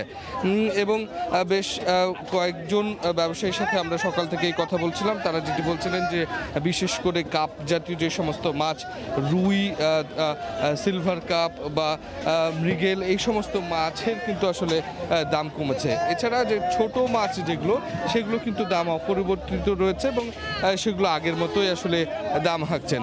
তাছাড়া অন্যান্য মাছে প্রায় কেজি প্রতি 10 থেকে 20 টাকা কোথাও কোথাও কমেছে, এবং এই মাছগুলো কিন্তু আসলে এই স্থানীয় যে সমস্ত উপজেলাগুলো আছে, বিশেষ করে দুর্গাপুর, পবা এবং মোহনপুর এবং গোদাগাড়ি, এই সমস্ত জায়গায় যেই মাছগুলো চাষ করা হয় সেগুলো এখানে নিয়ে আসা হয়। এবং এই বাজারের যে বৈশিষ্ট্যটি, যে এখানে আসলে তাজা মাছের সরবরাহ করা হয় বিধায় বাইরের যারা ক্রেতারা আছেন, ব্যাপারীরা আছেন, তারা কিন্তু এখানে এসে থাকেন, কেননা তাজা মাছের দামটি অন্যান্য মাছের তুলনায় কিন্তু একটু বেশি হয়, এবং এই তাজা মাছের কেনার জন্য এখানে কিন্তু তাজা মাছের যে ক্রেতা, সেটিরও কিন্তু অনেক বেশি এখানে সমাগম হয়। এবং রাজশাহীতে যে স্থানীয় যে সমস্ত খুচরা বাজারগুলো আছে, সেইখানকার যারা ব্যবসায়ীরা আছেন এবং ভ্রাম্যমাণ যে সমস্ত ব্যবসায়ীরা থাকেন, বিশেষ করে ভ্যানে করে বা ফেরি করে যারা মাছ বিক্রি করেন, তারাও কিন্তু এখানে আসেন, এবং তাদের যে মন্তব্য সেটি হচ্ছে যে এখান থেকে তাজা মাছটি নিয়ে যাওয়ার পরে পাড়া মহল্লায় সেটির কিন্তু একটু ভালো দাম পান, এবং সেই প্রেক্ষিতেই কিন্তু সেই কারণেই কিন্তু তারা এখানে এই মাছটি নিতে আসেন। এবং আপনারা দেখছেন যে বেলা বাড়বার সাথে সাথে কিন্তু এই আড়তে খুচরো ব্যবসায়ী থেকে শুরু করে দূরের পাইকার সমস্ত সব ধরনের ক্রেতাদেরই আসলে এখানে সমাগম ঘটে, এবং এখানে হাক ডাকের মধ্য দিয়ে দর কষাকষি হয়, এবং সেটি দিয়েই কিন্তু আসলে দাম নির্ধারণ হয়। অনেক সময় পছন্দের মাছটি কেনার জন্য কেউ কেউ একটু বেশি দাম বলেন, আবার অনেকে আছেন যারা কিনা নিজে খাবার জন্য কিন্তু এখানে মাছ কিনতে আসেন এবং পছন্দ মতো মাছ কিনে নিয়ে যান।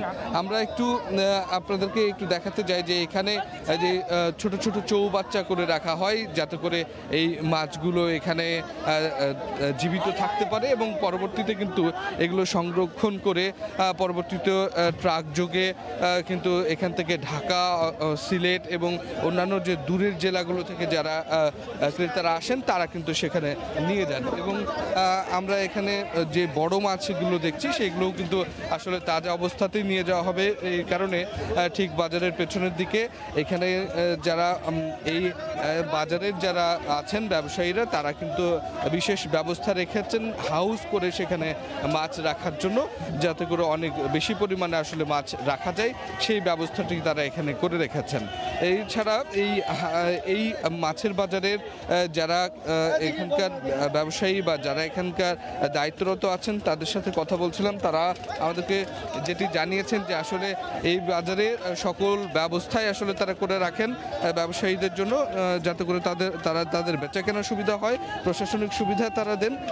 এর পাশাপাশি তাদের কতগুলো দাবিও আছে যেটি তারা রাজশাহী সিটি কর্পোরেশনের কাছে রাখতে চান, যে এখানে ড্রেনেজ ব্যবস্থাটি আসলে খানিকটা দুর্বল, যার কারণে তাদের মাছের বেচাকেনা এবং যেহেতু এখানে পানি এবং এই সমস্ত জিনিসগুলো নিয়েই কাজকর্ম করা হয়, সেই কারণে এই যে পানির প্রবাহ এবং এখানে যে পানিগুলো থাকে সেগুলো পরিষ্কার পরিচ্ছন্নতার ক্ষেত্রে সেই ক্ষেত্রে একটু গুরুত্বপূর্ণ একটি বিষয় হয়ে দাঁড়িয়ে যায়, যার কারণে তারা চান যে আসলে এইখানকার ড্রেনেজ ব্যবস্থা এবং অন্যান্য যে সমস্ত ব্যবস্থা সেগুলো যদি ঠিক থাকে তাহলে আসলে তাদের জন্য অনেক বেশি সুবিধার হয় এবং ব্যবসাটা অনেক ভালো করা যায় সকালের দিকে। তো ফয়সাল, রাজশাহীর নওদাপাড়ার মাছের বাজার থেকে এই ছিল আমার কাছে সর্বশেষ। সহকর্মী রাকিবুল হাসান সরাসরি যুক্ত হয়ে জানাচ্ছিলেন রাজশাহীর মহানগরীর নওদাপাড়া মাছের আড়ত থেকে। ড্রেজারের পাইপের ধাক্কায় তলা ফেটে পদ্মায় ডুবে গেছে ফেরি রানীগঞ্জ। ঘাটের কাছাকাছি থাকায় ফেরির 21টি গাড়ি এবং 5 শতাধিক যাত্রী দ্রুত নামিয়ে দিতে পারায় বড় ধরনের দুর্ঘটনা থেকে রক্ষা পায়। এদিকে দুর্ঘটনার কারণ অনুসন্ধানে বিআইডব্লিউটিসি 3 সদস্যের তদন্ত কমিটি গঠন করেছে। বিস্তারিত নাসির উদ্দিন উজ্জ্বলের রিপোর্টে। পদ্মায় ডুবে গেছে বড় আকারের ফেরি রানীগঞ্জ। রোববার রাত 10টায় শিমুলিয়া থেকে বাংলাবাজারের পথে জাজিরার কাছে 11:15টার দিকে ডুবন্ত ড্রেজারের পাইপের ধাক্কায় তলা ফেটে পানি ঢুকে ডুবতে থাকে। দ্রুত বাংলাবাজার ঘাটে ভিড়তেই বাস, ট্রাক ও কার যাত্রী সহ নেমে আসে। পরে ঘাটের অপর প্রান্তের তীরে যেতেই ডুবে যায় ফেরিটি। প্রত্যক্ষদর্শীদের অভিযোগ, গাফিলতির কারণেই এই দুর্ঘটনা। এত বড় একটা ঘটনা ঘটে গেল, এর যেন পুনরাবৃত্তি না হয় আমরা এটা নিরসন চাই আর কি। ভাগ্যক্রমে আমরা বেঁচে গিয়েছি। এই ঘটনার পেছনে যারাই জড়িত তাদের দৃষ্টান্তমূলক শাস্তি আমরা দাবি করছি। একটা বাড়ির শব্দ পাই, ফ্ল্যাট নাকি ফাইটা পানি উঠতেছে। আমার কাছে সাবমার্সিবল পাম্প ছিল, সাথে সাথে পাম্প দিচ্ছি, আমি লাইন দিয়ে দেওয়া পানি ফেলা যাচ্ছি। বালিশ, তারপর পাতলা খাতা, তারপরে আপনার জুটের বস্তাগুলা, হ্যাঁ এগুলো দিয়ে অনেক চেষ্টা করছে স্যার, কিন্তু পানি এমন পরিমাণে উঠতেছে যা আসলে পাম্প লাগাইতেছে, পাম্পের বেশি পানি উঠতেছে। ফেরি উদ্ধারে বিআইডব্লিউটি এর উদ্ধারকারী জাহাজ নির্ভীক বরিশাল থেকে সোমবার দুপুরে ঘটনাস্থলের উদ্দেশ্যে রওনা হয়েছে। নির্ভীক জাহাজ বরিশাল থেকে রওনা দিছে, আশা করতেছে আগামী দিনের মধ্যে আসা যাবে। যদি না আসতে পারে তার পরের দিন, কুয়াশার উপর নির্ভর করতেছে। আমরা সতর্ক অবস্থানে আছি যাতে বড় ধরনের আর কোনো ইয়া না হয়। বিআইডব্লিউটিসির জিএম কে প্রধান করে 3 সদস্য বিশিষ্ট তদন্ত কমিটি গঠন করা হয়েছে। কমিটি 3 কার্যদিবসের মধ্যে রিপোর্ট প্রদান করবে। 70 বছরের পুরনো ফেরিটি 240 ফুট দীর্ঘ ও 40 ফুট প্রস্থ।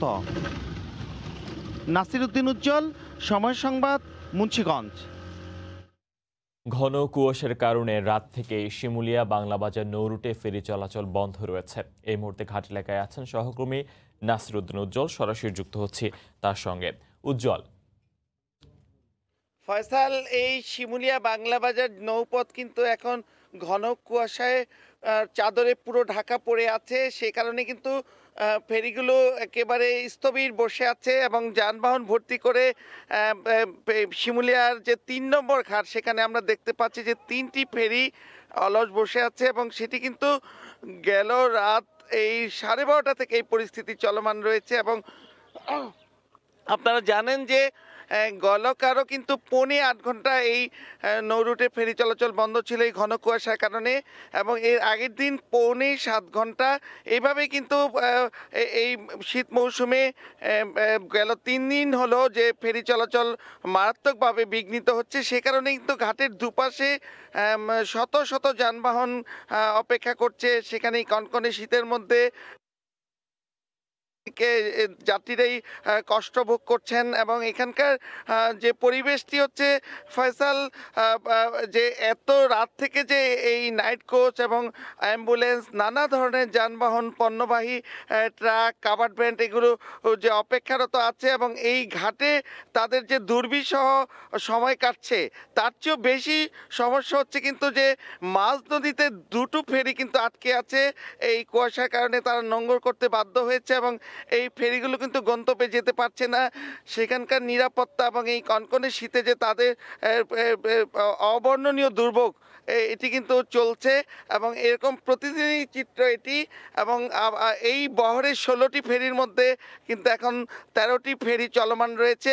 একটি ফেরি কিন্তু এই ড্রেজারের পাইপের সঙ্গে ধাক্কা লেগে ডুবে গেছে, যেটি বাংলাবাজার ঘাটের খুব কাছাকাছি।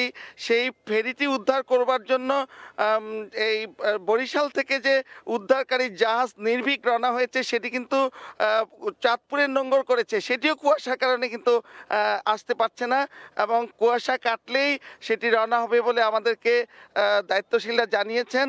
এবং ওই ফেরিটি যে ডুবন্ত অবস্থায় রয়েছে সেটি নিরাপত্তা এবং সেটি উদ্ধারের অন্যান্য প্রক্রিয়াগুলো এখন একেবারেই বন্ধ রয়েছে, কারণ এই যে ফেরি সেটির কিন্তু ওজন 220 টনের মতো।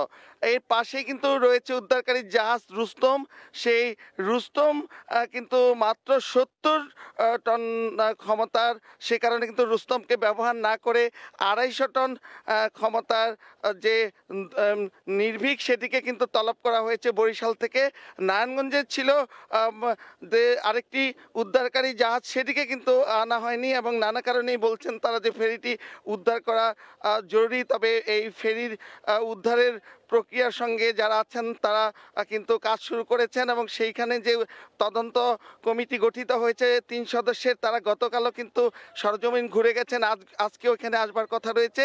এবং আমরা যেখানে দাঁড়িয়ে আছি তার পাশেই কিন্তু এই যে বীরশ্রেষ্ঠ রুহুল আমিন, আপনারা জানেন যে 2015 সালের এপ্রিলে কিন্তু এই 10টি ফেরিতে ফগ লাইট স্থাপন করা হয়েছিল এবং প্রায় 6.5 কোটি টাকার প্রকল্প। কিন্তু এই ফগ লাইট কিন্তু কোনো কাজে আসছে না। আপনারা দেখতে পাচ্ছেন যে ফগ লাইট এটি কিন্তু এই ঘন কুয়াশা ভেদ করে চলবার কথা রয়েছে, কিন্তু এই ফগ লাইট কার্যকরী হচ্ছে না বলে কিন্তু এই দুর্ভোগ বেড়ে গেছে। এবং আমাদের সঙ্গে কথা হচ্ছিল যে এখানে যারা আটকে আছেন এই ঘন কুয়াশার কারণে, তাদের নানা দুর্ভোগের চিত্রের পাশাপাশি বলছিলেন যে এই আধুনিক যুগে যে এই কুয়াশার সঙ্গে মোকাবেলা করবার জন্য যে বিআইডব্লিউটিসির কোনো প্রস্তুতি নেই এবং এই ফগলাইট যেগুলো কেনা হয়েছিল সেগুলো কার্যকরী হচ্ছে না। এবং এই ব্যাপারে দায়িত্বশীলরা বলছেন যে এই ঘন কুয়াশায় এটাকে চালাবার মতো তাদের অবস্থা নেই, তবে আধুনিক প্রক্রিয়ার ব্যাপারে তারা খোঁজখবর নিচ্ছেন। এই ছিল এই শিমুলিয়া বাংলাবাজার যে ফেরি রুট, সেই ফেরি রুটে ঘন কুয়াশায় যে গেল রাত 12:30 থেকে বন্ধ রয়েছে তার সর্বশেষ। ফয়সাল সরাসরি জানাচ্ছিলেন সহকর্মী নাসির উদ্দিন উজ্জ্বল। সাভার সেনাবাহিনীর রিমান্ড ভেটেরিনারি অ্যান্ড ফার্ম কোরের প্রথম কর্নেল কমান্ড্যান্ট হয়েছেন defence services command and staff কলেজের commandant major general Akbar Hossain. গতকাল সকালে সাভারের সেনাবাহিনীর RV&FC এর ডিপোতে অভিষেক অনুষ্ঠানস্থলে তিনি পৌঁছালে তাকে গার্ড অব অনার দেওয়া হয়। পরে কর্নেল কমান্ড্যান্টের র্যাঙ্ক ব্যাচ পরিয়ে দেওয়া হয়। এই সময় 9ম পদাতিক ডিভিশনের এরিয়া কমান্ডার ও GOC major general Saiful Abedin সহ কোরের অধীনস্থ সব ইউনিটের অধিনায়ক ও সদস্য উপস্থিত ছিলেন। চট্টগ্রামে সামুদ্রিক মৎস্য আইনের সংশোধনের দাবি জানিয়েছে বাংলাদেশ মেরিন ফিশারিজ অ্যাসোসিয়েশন। গতকাল দুপুরে জেলা প্রেস ক্লাবে অনুষ্ঠিত সংবাদ সম্মেলনে এ দাবি জানানো হয়। এ সময় সংগঠনের মহাসচিব মশিউর রহমান জানান, এই আইনের কঠোরতার কারণে ট্রলারে কর্মরত স্কিপ আর সেইলর ও কর্মকর্তারা মাছ আহরণ বন্ধ করে আতঙ্ক নিয়ে সাগর থেকে ফিরে এসেছে।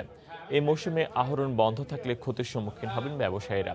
রোববার থেকে চলমান কর্মবিরতির কারণে কর্ণফুলীর বিভিন্ন ঘাটে 259টি মাছ ধরার জাহাজ অলস অবস্থায় দিন পার করছে।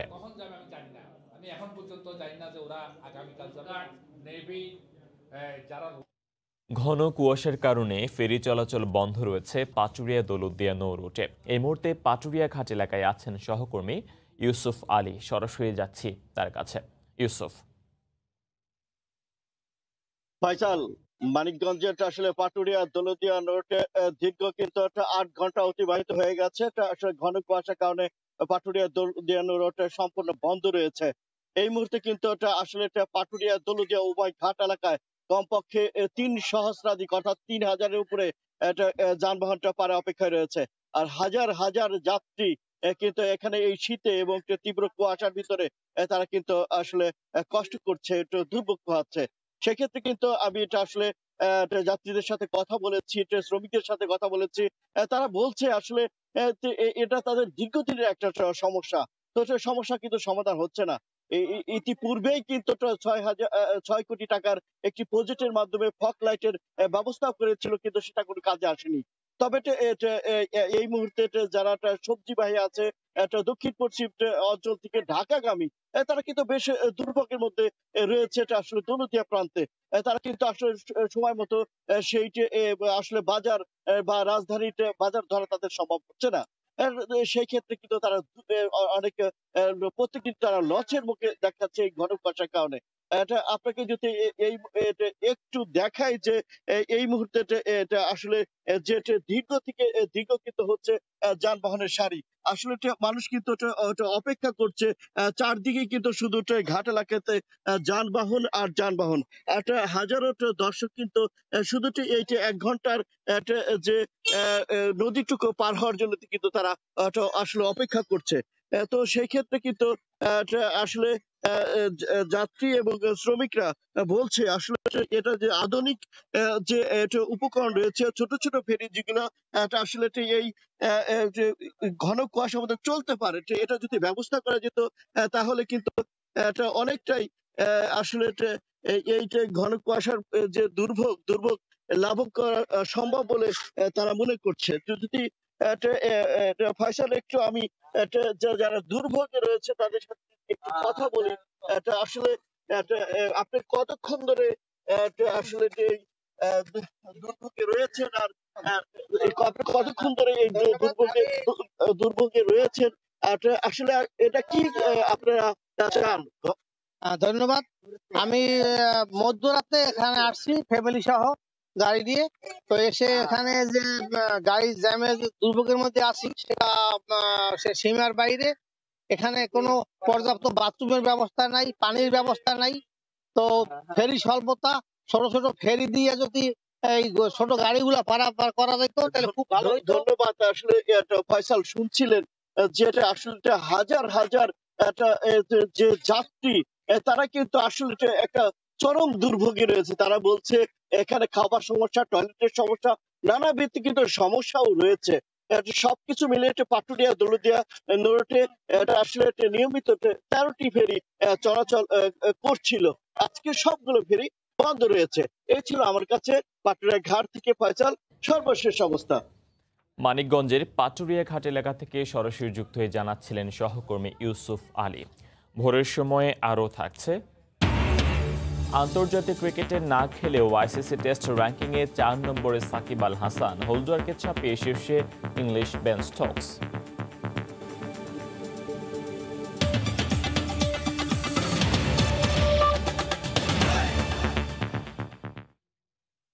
দেশের বাইরের খবর জানাবো। সংযুক্ত আরব আমিরাতগামী ভিসাধারীদের বাংলাদেশ ইমিগ্রেশনে হয়রানি এখনও অব্যাহত রয়েছে বলে অভিযোগ উঠেছে। হয়রানি বন্ধের দাবিতে আমিরাতে বাংলাদেশ মিশনগুলোতে প্রবাসীদের বিভিন্ন সংগঠন এরই মধ্যে বেশ কিছু অভিযোগ দিয়েছে। শিবলি আল সাদেকের রিপোর্ট। বেশ কিছুদিন ধরে প্রবাসীরা বাংলাদেশের ইমিগ্রেশনগুলোতে হয়রানি বন্ধে জোরালো আবেদন জানিয়ে আসছিলেন।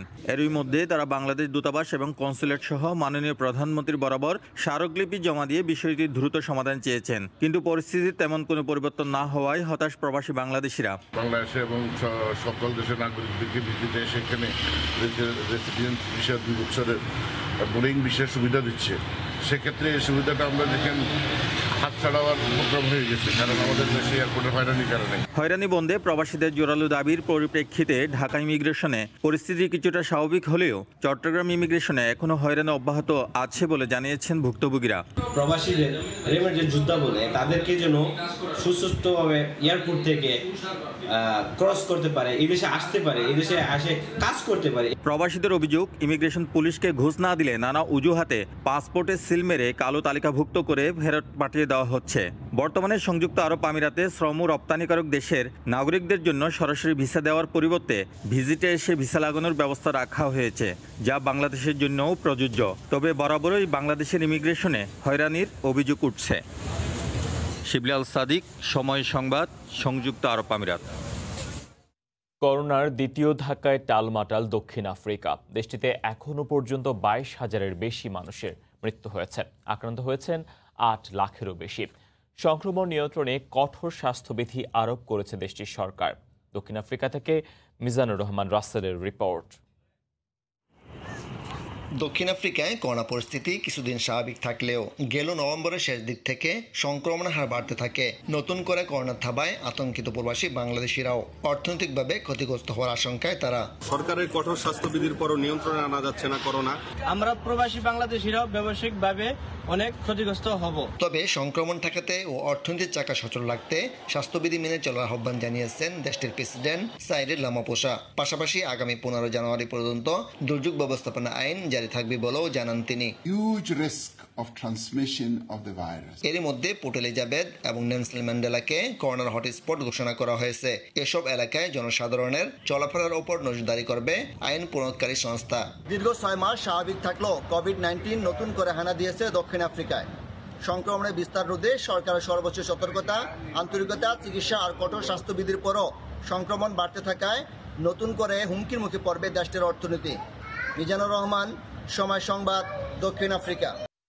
জানাবো খেলার খবর। ফিটনেস আর বঙ্গবন্ধু টি-20 কাপের পারফরমেন্সের উপর নির্ভর করবে মাশরাফির ক্যারিবিয়ানদের বিপক্ষে ওয়ানডে সিরিজে থাকা না থাকা। তবে ম্যাচকে ইতিবাচক বিবেচনাতে রেখেছে বোর্ড। এদিকে করোনা টেস্টে নেগেটিভ ফলাফল পাওয়ার দিনই মিরপুরে হোম অফ ক্রিকেটে একক অনুশীলন করেছেন জিমকন খুলনার এই ক্রিকেটার। যোগ দিয়েছেন দলের সঙ্গে টিম হোটেলে। মঙ্গলবার চট্টগ্রামের বিপক্ষে খেলার কথা প্রথম ম্যাচ। রোম যখন পুড়ছে, নিরো তখন বাঁশি বাজাচ্ছেন। সাকিব ইমরুলের এমন আয়েশি ছবির বিপরীতে মিরপুরে মাশরাফি নিচ্ছেন সর্বোচ্চ প্রস্তুতি।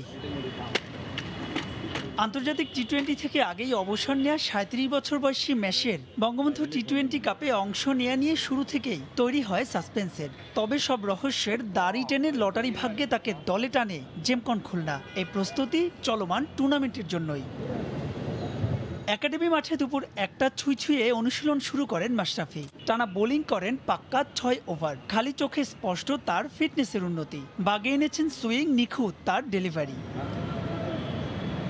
তবে এতেই শেষ নয়। পঞ্চপাণ্ডবের সবচাইতে সিনিয়র সদস্য এখন আর দলের অটোমেটিক চয়েস নন। বিশেষ করে প্রেসিডেন্টস আর বঙ্গবন্ধু কাপে তরুণ পেসারদের নজর কাড়া পারফরমেন্সে মুগ্ধ সবাই। তাই তো ক্যারিবিয়ানদের বিপক্ষে ওয়ানডে সিরিজে মাশরাফিকে থাকতে হলে দিতে হবে ফিটনেসের প্রমাণ, দেখাতে হবে ইতিবাচক পারফরমেন্স।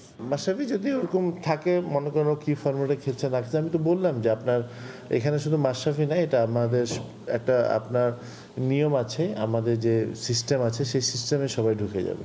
শুধু বাংলাদেশি নয়, বিশ্ব ক্রিকেটে মাশরাফি যেন এক অনুপ্রেরণার নাম।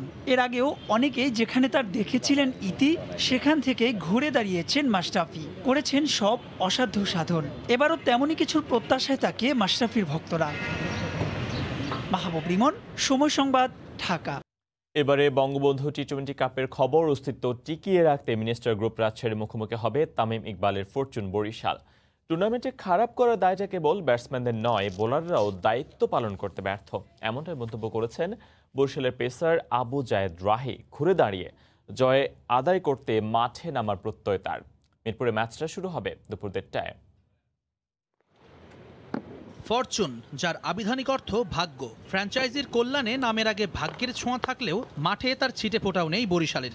আসরের অর্ধেকের বেশি পথ অতিক্রম করেও ক্রিকেটাররা নিজেদের প্রমাণ করতে পারেননি ব্যাট বল হাতে।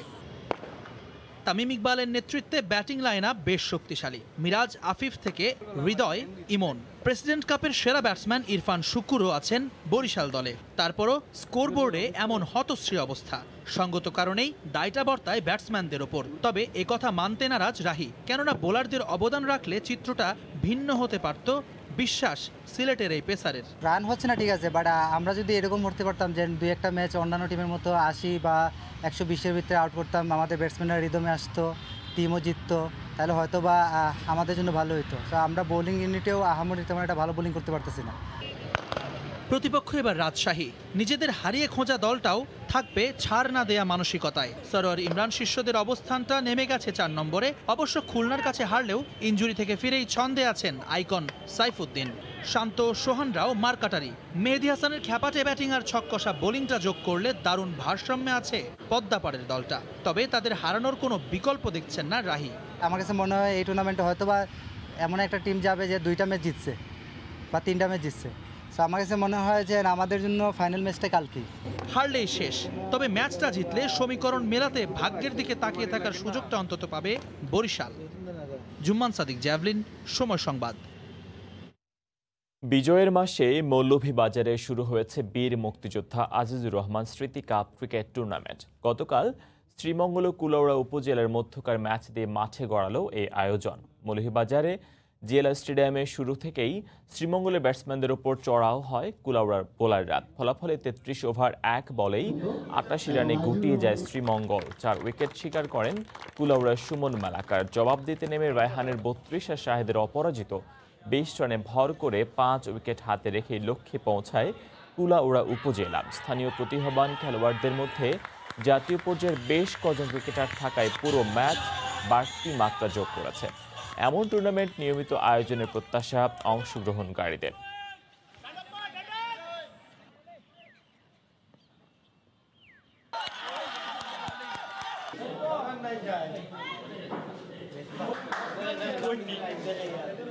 ষাটটি উপজেলাকে নিয়ে আমরা 50 ওভার্সের খেলা শুরু করেছি। আজকে উদ্বোধন হলো। আমরা মৌলভীবাজার জেলা ক্রিকেটারদের জন্য বিশেষ করে এই আয়োজন, যারা প্রত্যেকটি ক্রিকেট যেন তার অরিজিনাল গেমটি এখানে শো করতে পারে। আশা করছি প্রতি বছরই কোয়াবের আন্ডারে আমরা এই টুর্নামেন্টটা কন্টিনিউ করবো ইনশাল্লাহ। গাজীপুরের রাজেন্দ্রপুর বনানী প্রগতি সংঘ মাঠে অনুশীলন করছেন ফুটবলাররা। এই মুহূর্তে সেখানে আছেন সহকর্মী রাজিবুল হাসান। সরাসরি যাচ্ছে তার কাছে। রাজিবুল। ফয়সাল, শুভ সকাল। বর্তমানে বাংলাদেশে ক্রিকেট দুনিয়ায় একেবারে জনপ্রিয় হয়ে উঠলেও কিন্তু যে ফুটবলের যে জনপ্রিয়তা সেটি এখনো গ্রামগঞ্জ থেকে শুরু করে সব জায়গাতেই রয়েছে। আপনারা যদি লক্ষ্য করেন যে সবশেষ বাংলাদেশ কাতারের যে ম্যাচ, সেই ম্যাচে মানুষের যে আগ্রহ ফুটবল নিয়ে, সেই আগ্রহই অনেকটা বলে দেয় আসলে ফুটবল নিয়ে মানুষের এখনো পর্যন্ত আগ্রহের কিন্তু কমতি নেই। আমি যদি আপনাদের জানাই যে এখন হচ্ছে গাজীপুরের রাজেন্দ্রপুর এই বনানী মাঠে প্রশিক্ষণ চলছে ফুটবলারদের। নানা প্রান্ত থেকে এই ফুটবলাররা ভোরে এসেছে এখানে প্রশিক্ষণ নিচ্ছে। শুধু এখন নয়, প্রতিদিন দুবেলা এখানে প্রশিক্ষণ দেওয়া হয় ফুটবলারদেরকে। এবং এখানে প্রশিক্ষণ দেন বাংলাদেশ ফুটবল দলের সাবেক একজন ফুটবলার গাজী হাসমুদ শেখ। তিনি আসলে এখানে যে 60 জন প্লেয়ার রয়েছে যাদেরকে তিনি প্রশিক্ষণ দিয়ে থাকেন। জানিয়ে রাখছি যে এখানে 6 জন আন্ডার 19-এ খেলছে, এরকমও রয়েছে। এছাড়াও বেশ কয়েকজন রয়েছে যারা আসলে তারুণ্যদীপ্ত হয়ে এখানে অনুশীলন করছে। তাদের চোখে মুখে স্বপ্ন গাজীপুর থেকে যে রজনীকান্ত বর্মন কিংবা মতিউর রহমানের মতো যে প্লেয়ার রয়েছে জাতীয় দলের, তাদের মতো আসলে প্লেয়ার হওয়ার এবং বাংলাদেশকে পৃথিবীর বুকে এই ফুটবলকে কিভাবে প্রতিষ্ঠা করা যায়, ফুটবলের যে জনপ্রিয়তা, সেই জনপ্রিয়তা কিভাবে আবারও জৌলসে রূপান্তরিত করা যায়, সেই বিষয় মাথায় রেখেই আসলে এই যে রাজেন্দ্রপুর স্পোর্টস একাডেমি, সেই একাডেমি অনেকদিন যাবতীয় আসলে এই প্রশিক্ষণ করিয়ে যাচ্ছে। তবে এখানকার যে প্লেয়াররা রয়েছে তাদের একটি কথা, সেটা হচ্ছে গাজীপুর জেলা থেকে এখনো পর্যন্ত কিন্তু নিয়মিত যে খেলা সেগুলো হচ্ছে না এবং অন্যান্য যে তাদের কিছু সমস্যা রয়েছে সরঞ্জাম থেকে শুরু করে, সেই সমস্যাগুলো কাটিয়ে উঠতে পারলে তারা আসলে অনেকটাই আশাবাদী যে ফুটবল নিয়ে। তো আমি এই বিষয়ে এখানে কথা বলবো যে কোচ রয়েছে গাজী হাসমুদ শেখ, তার সঙ্গে আসলে তার কি স্বপ্ন কিংবা কিভাবে সে প্রশিক্ষণ দিচ্ছে সেই বিষয়টি নিয়ে আমি আসলে ওনার সঙ্গে একটু কথা বলতে চাই। এই যে আপনি প্রশিক্ষণ দিচ্ছেন সকাল বিকেল, আসলে আপনার কি চিন্তা ধারা থেকে কিংবা আপনার কি পরিকল্পনা এই প্রশিক্ষণ যারা আসছে তাদের নিয়ে? আমার ভবিষ্যৎ ওদের নিয়ে পরিকল্পনা হলো আন্ডার 19, 16, 17, 18, 20 এই মানে আপনার বয়স ভিত্তিক যে খেলাগুলি, এই বয়সটা যদি না গায়, স্কুল পর্যায়ে যদি না গায়, তাহলে ফুটবলকে উন্নত করা যাবে না। সুতরাং আমরা চাচ্ছি যে অল্প সময় থেকে তাদেরকে ভালো কিছু করার জন্য আমার চিন্তা চেতনা এবং আমাদের যে ডিস্ট্রিক্ট লেভেলগুলি আছে, স্কুল লেভেলগুলি আছে, এখানে বর্তমান আমাদের মধ্যে কোনো খেলাধুলা চলছে না। ইভেন কি যাকে ক্ষমতা দিচ্ছে সেই কোনো কার্যক্রম করছে না। আমি গত কয়েকদিন আগে আমার গেছিলাম, স্টেডিয়ামে গেছিলাম। স্টেডিয়ামে যাওয়ার পরে দেখি খেলা পরিচালনা করবে। খেলার সময় হলো যদি মনে করেন একটা লোকের ফিটনেস প্র্যাকটিস করাইতে হলে তার অনেকটা সময় লাগে, এই সময় ছাড়া মাত্র 2 দিন আগে ফুটবল টিম ঘোষণা করে। তো এইগুলি কি দেশে আগাইতে পারবো? সুতরাং আগাইতে পারবো না। সুতরাং আমাদের দরকার আজকে থেকে গেম যদি হয় আপনার 10 তারিখ প্র্যাকটিস করতে হবে কমপক্ষে মিনিমাম 1 থেকে 2 মাস আগে থেকে বা 3 মাস। তো আমরা এই ধরনের সুযোগ পাচ্ছি না। আচ্ছা, আমি আরেকটা বিষয় আপনার কাছে জানতে চাচ্ছি, সেটা হচ্ছে আপনাদের এই যে ধরেন গাজীপুর থেকে যে আগের যে জাতীয় দলের অনেকেই অংশগ্রহণ করেছে, খেলেছে, কিন্তু এই পর্যায়ে কিন্তু নতুন কোনো প্লেয়ার বের হচ্ছে না। সেই নতুন প্লেয়ার বের করতে হলে আমাদের কি করতে হবে, আপনি কি মনে করছেন? এই আমরা যখন ছিলাম, রজনী, ইকবাল যে জাতীয় টিমে ছিল, হাসমত, শরাফত, আমরা নিজেরাই ছিলাম, আরো অনেকে ছিল। আমাদের গাজীপুরের নাম শুনলেই মানুষের ভয় পেত। সুতরাং এই প্লেয়ারগুলি বাই করতে হলে এই আন্ডার বয়স ভিত্তিক থেকে তাদের যে পায়ের কার্যক্রম, তার যে আন্ডার মানে প্র্যাকটিসটা, এই প্র্যাকটিসটা আমরা যথাযথভাবে যদি ধরে রাখতে পারি বা করাইতে পারি, তাহলে আমি মনে করি আমার দিকটা, যেমন আমার মতো আরো যদি আমাদের ডিস্ট্রিক্টের মধ্যে থাকে, যেমন কেউ কিন্তু এই ধরনের স্পোর্টস একাডেমি করে না, তো যাই করে সে কোনো সহযোগিতা পায় না, ডিস্ট্রিক্ট থেকে পায় না, অন্য পর্যায় থেকে পাইতেছে না, ফেডারেশন থেকে পাইতেছে না। সুতরাং যদি আমরা কোনো এই ধরনের সহযোগিতা পাই, তাহলে আমি মনে করি আমার এইখান থেকে, যেমন আমি হাসমত এইখান থেকে অনেকগুলি ছেলে পেলে বাই করতেছি, আন্ডার 17 আছে। ধন্যবাদ। শুনছিলেন যে এই যে কোচ, প্রধান কোচ এই রাজেন্দ্রপুর যে স্পোর্টস একাডেমি, সেই একাডেমির প্রধান কোচ, তিনি কিন্তু জানাচ্ছিলেন তাদের কিছু সমস্যার কথা। এই সমস্যাগুলো আসলে সমাধান করা গেলে গাজীপুর থেকেও আসলে জাতীয় দলে প্লেয়ার অন্তর্ভুক্ত হতে পারে এবং এই বাংলাদেশকে আসলে রিপ্রেজেন্ট করতে পারে। ফুটবলের যে জনপ্রিয়তা, সেই জনপ্রিয়তা বৃদ্ধি করতে পারে। তো এই ছিল আমার কাছে গাজীপুরের রাজেন্দ্রপুর যে বনানী মাঠ, সেই মাঠ থেকে প্রশিক্ষণের সবশেষ। ফয়সাল জানাচ্ছিলেন রাজিবুল হাসান। জেএফএ জাতীয় অনূর্ধ্ব 14 মহিলা ফুটবলের শিরোপা মাগুরার ঘরে উঠল। গতবার চ্যাম্পিয়ন রংপুরকে রানার্স আপ ট্রফি নিয়ে সন্তুষ্ট থাকতে হলো। রাজশাহীতে অনুষ্ঠিত ফাইনালে মাগুরা 3-1 গোলে হারায় রংপুরকে। রাজশাহীর মেয়র AHM খায়রুজ্জামান লিটন প্রধান অতিথি হিসেবে পুরস্কার বিতরণ করেন। বিস্তারিত জানাচ্ছেন সাইফুর রহমান রকি। গতবারের রানার্স আপের বেদনায় এবারের শিরোপা জয়ের মূলমন্ত্র ছিল মাগুরার। তাদের উচ্ছ্বাসও একটু বেশি এবার। গতবারের চ্যাম্পিয়নকে হারিয়েই জেএফএ অনূর্ধ্ব 14 জাতীয় মহিলা ফুটবলের শিরোপা ঘরে তুলেছে। সোমবার দুপুরে রাজশাহীর মুক্তিযুদ্ধ স্মৃতি স্টেডিয়ামে ট্রফির লড়াইয়ের নামে গতবারের চ্যাম্পিয়ন রংপুর ও রানার্স আপ মাগুরা। শুরু থেকেই চমৎকার বোঝাপড়ার মাধ্যমে দুদলই গোলের জন্য মরিয়া হয়ে ওঠে। খেলার 12 মিনিটেই খাদিজার মাধ্যমে গোলের দেখা পায় রংপুর। এতে দমেনি প্রতিপক্ষ। 17 মিনিটেই পেনাল্টি আদায় করে গোল পরিশোধ করে মাগুরার অধিনায়ক নবীরন। অনেকটা টানটান উত্তেজনার মধ্যেই শেষ হয় প্রথমার্ধের খেলা। দ্বিতীয়ার্ধের খেলা শুরুর কিছুক্ষণের মধ্যে আরেকটি পেনাল্টি পেয়ে যায় মাগুরা। দ্বিতীয় গোলটাও করে নবীরন। এরপর দলের হয়ে অর্পিতা তৃতীয় গোল করে শিরোপা জয় নিশ্চিত করে মাগুরার। এর আগে আমরা কোনোদিনও চ্যাম্পিয়ন হতে পারিনি, জাতীয় পর্যায়ে আমরা রানার্স আপ হয়েছি না, তৃতীয় স্থান গ্রহণ করছি। এজন্য আমার খুব আফসোস ছিল যে আমরা জিতবো। এবার আমরা জিতে আমরা অনেক খুশি হয়েছি। আমার একটা স্বপ্ন তো পূরণ হয়ে গেছে, আর একটা স্বপ্ন যে বাংলাদেশের হয়ে বিদেশে খেলতে যাব। ফুটবল সংশ্লিষ্টরা বলছেন বয়সভিত্তিক এই প্রতিযোগিতা নারী ফুটবলকে এগিয়ে নিবে। মহিলা দল বাংলাদেশের ফুটবলকে অনেকটা এগিয়ে নিয়ে গেছে। আমার মনে হয় যে এটার ধারাবাহিকতা থাকলে ফুটবল অবশ্যই মেয়েদের ফুটবল একটা এশিয়ান স্ট্যান্ডার্ডে যাওয়ার আমি আশাবাদ ব্যক্ত করি। আন্ডার 14 এই টুর্নামেন্টটা থেকে আমরা কিছু প্লেয়ার হান্ট করব, যাতে করে আমরা এই প্লেয়ারগুলোকে মানে ন্যাশনাল টিমে ভালোভাবে এদেরকে দিয়ে তৈরি করতে পারি। খেলা শেষে প্রধান অতিথি রাজশাহীর মেয়র AHM খায়রুজ্জামান লিটন পুরস্কার বিতরণ করেন। 2টি গোল করে ফাইনালের সেরা খেলোয়াড় নির্বাচিত হয় মাগুরার অধিনায়ক নবীরন। আর 9টি গোল করে প্রতিযোগিতায় সেরা খেলোয়াড়ের পুরস্কার পায় মাগুরারই অর্পিতা। ট্রফি জিতে শেষ হাসি হাসলো মাগুরার মেয়েরাই।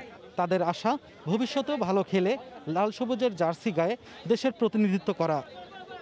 মুক্তিযুদ্ধ স্মৃতি স্টেডিয়াম থেকে সাইফুর রহমান রকি, সময় সংবাদ। নারী ফুটবলের প্রতিভা অন্বেষণের টুর্নামেন্ট জেএফএ অনূর্ধ্ব 14 চ্যাম্পিয়নশিপ। টুর্নামেন্ট জুড়ে তাই নিজেকে মেলে ধরার চেষ্টা চালিয়েছে কিশোরী খেলোয়াড়রা। আর জাতীয় দলের উত্তরসূরিদের বেছে নিতে তীক্ষ্ণ দৃষ্টি ছিল বাফুফে কোচদের। বাফুফের মহিলা ফুটবল কমিটির চেয়ারম্যান জানিয়েছেন, গুণ বিবেচনায় মেয়েদের নেওয়া হবে ক্যাম্পে। বিস্তারিত রাকিবুল হাসানের রিপোর্টে। জেএফএ চ্যাম্পিয়নশিপ চূড়ান্ত পর্বে দু গ্রুপের ৮ দলে মাঠে খেলেছে শতাধিক কিশোরী খেলোয়াড়। রক্ষণ ভাগ, আক্রমণ ভাগ কিংবা গোলরক্ষক, সব ক্ষেত্রেই নিজেদের সেরাটা দেওয়ার আপ্রাণ চেষ্টা ছিল সবার। আয়োজকদের মতে সে দৌড়ে স্ট্রাইকার হিসেবে এগিয়েছিল মাগুরার মেয়ে অর্পিতা বিশ্বাস। ঠান্ডা মাথার শুটারের পরিচ্ছন্ন খেলায় প্রতিপক্ষের জালে বল জড়িয়েছে ৯ বার। তারই সতীর্থ ৪ নম্বর জার্সির নবীরন খাতুন সকলের দৃষ্টি কেড়েছে শক্ত ডিফেন্ডার হিসেবে। দলের বিপদে ডিবক্সের আগেই দেয়াল গড়েছেন একাই। স্ট্রাইকার হিসেবে অনেক ভালো লাগে যে আমি বল পাওয়ার সঙ্গে সঙ্গেই নেট করব। আমি ডিফেন্সে খেলতে আমার খুব ভালো লাগে। আমি যখনই আমার কাছে বল আসে তখনই আমার আগে থেকে চিন্তা হয় যে আমি গোলের সামনে বলটি ফেলবো এবং সেই বলটি স্ট্রাইকাররা শুটিং করে গোল দিবে। মধ্যমাঠে বাফুফের কোচেদের পছন্দ মাগুরার সুবর্ণা খাতুন, আর বিপক্ষ দলের ১১ জনের আক্রমণ সামলে গোলকিপিংয়ে দলকে উজ্জীবিত রাখাই পছন্দ রংপুরের সীমা আক্তারকে। আমি যখন গোলকিপারে থাকি কোন প্লেয়ারটা কোথায় থাকে, প্লেয়ার ছাড়া থাকে কিনা সেটা খেয়াল করি। যখন ওরা প্লেয়ার ছাড়া থাকে তাকে চিল্লাই বলি যে প্লেয়ারটা ধরো। চেষ্টা, উদ্যম, ফিটনেস সহ কৌশল জ্ঞানকে গুরুত্ব দিয়েই প্রশিক্ষণের জন্য প্রাথমিকভাবে খেলোয়াড় নির্বাচন করেছেন বলে জানান বাফুফের সিনিয়র কোচ। বাংলাদেশের ন্যাশনাল টিম তৈরি করতে হবে, সেই লক্ষ্যেই আমরা প্রত্যেকটা পজিশনে ফিগার এবং তাদের হাইট ওয়েট আমরা দেখে তাদেরকে বাছাই করি এবং বিশেষ করে আমরা দেখি যে কোন প্লেয়ার আমাদের যে পরবর্তীতে আজকে 14 খেলছে সে 16 খেলবে, তার সেই ক্যাপাসিটিটুকু আছে কিনা বা তার স্ট্রেংথ, শরীরের স্ট্রেংথ কতটুকু আছে সেগুলো আমরা যাচাই করি। আর বাফুফের মহিলা ফুটবল কমিটির চেয়ারম্যান জানান গুণমান দেখেই মূল ক্যাম্পে যুক্ত করা হবে কিশোরী ফুটবলারদের। আমার যদি কোয়ালিটি প্লেয়ার 50 জন হয় আমি 50 জনই নিব, আর যদি কোয়ালিটি প্লেয়ার আমার একজন হয় তো আমি একজনই নিব। কোয়ান্টিটি না, আমি কোয়ালিটি প্লেয়ার নিব, সেটা যতজনই হোক। জানা গেছে টুর্নামেন্ট থেকে নির্বাচিত 30 জনকে নিয়ে ক্যাম্প করবে বাফুফে। রাকিবুল হাসান, সময় সংবাদ, রাজশাহী। শীত আর কুয়াশা যেন হাত ধরাধরি করেই চলে প্রকৃতিতে, আর তাই শীত আসার সাথে সাথেই কুয়াশার চাদর আয়ারল্যান্ডের অধিকাংশ কাউন্টিতে। কুয়াশা মাখানো দিনের কথা জানাচ্ছেন সৈয়দ জুয়েল। বেশ জেঁকেই বসছে শীত আয়ারল্যান্ডে। দিনে তাপমাত্রা 6 থেকে 9 ডিগ্রি সেলসিয়াস থাকলেও রাতে নেমে যায় 0 থেকে -4 ডিগ্রি পর্যন্ত। শীতের আগমনে মাঝে মাঝে কুয়াশার দেখা মিললেও সোমবার সকাল থেকে রাত পর্যন্ত কুয়াশায় আচ্ছাদিত ছিল আয়ারল্যান্ডের অধিকাংশ কাউন্টি। কুয়াশার স্পর্শে প্রকৃতি সাজে নবরূপে।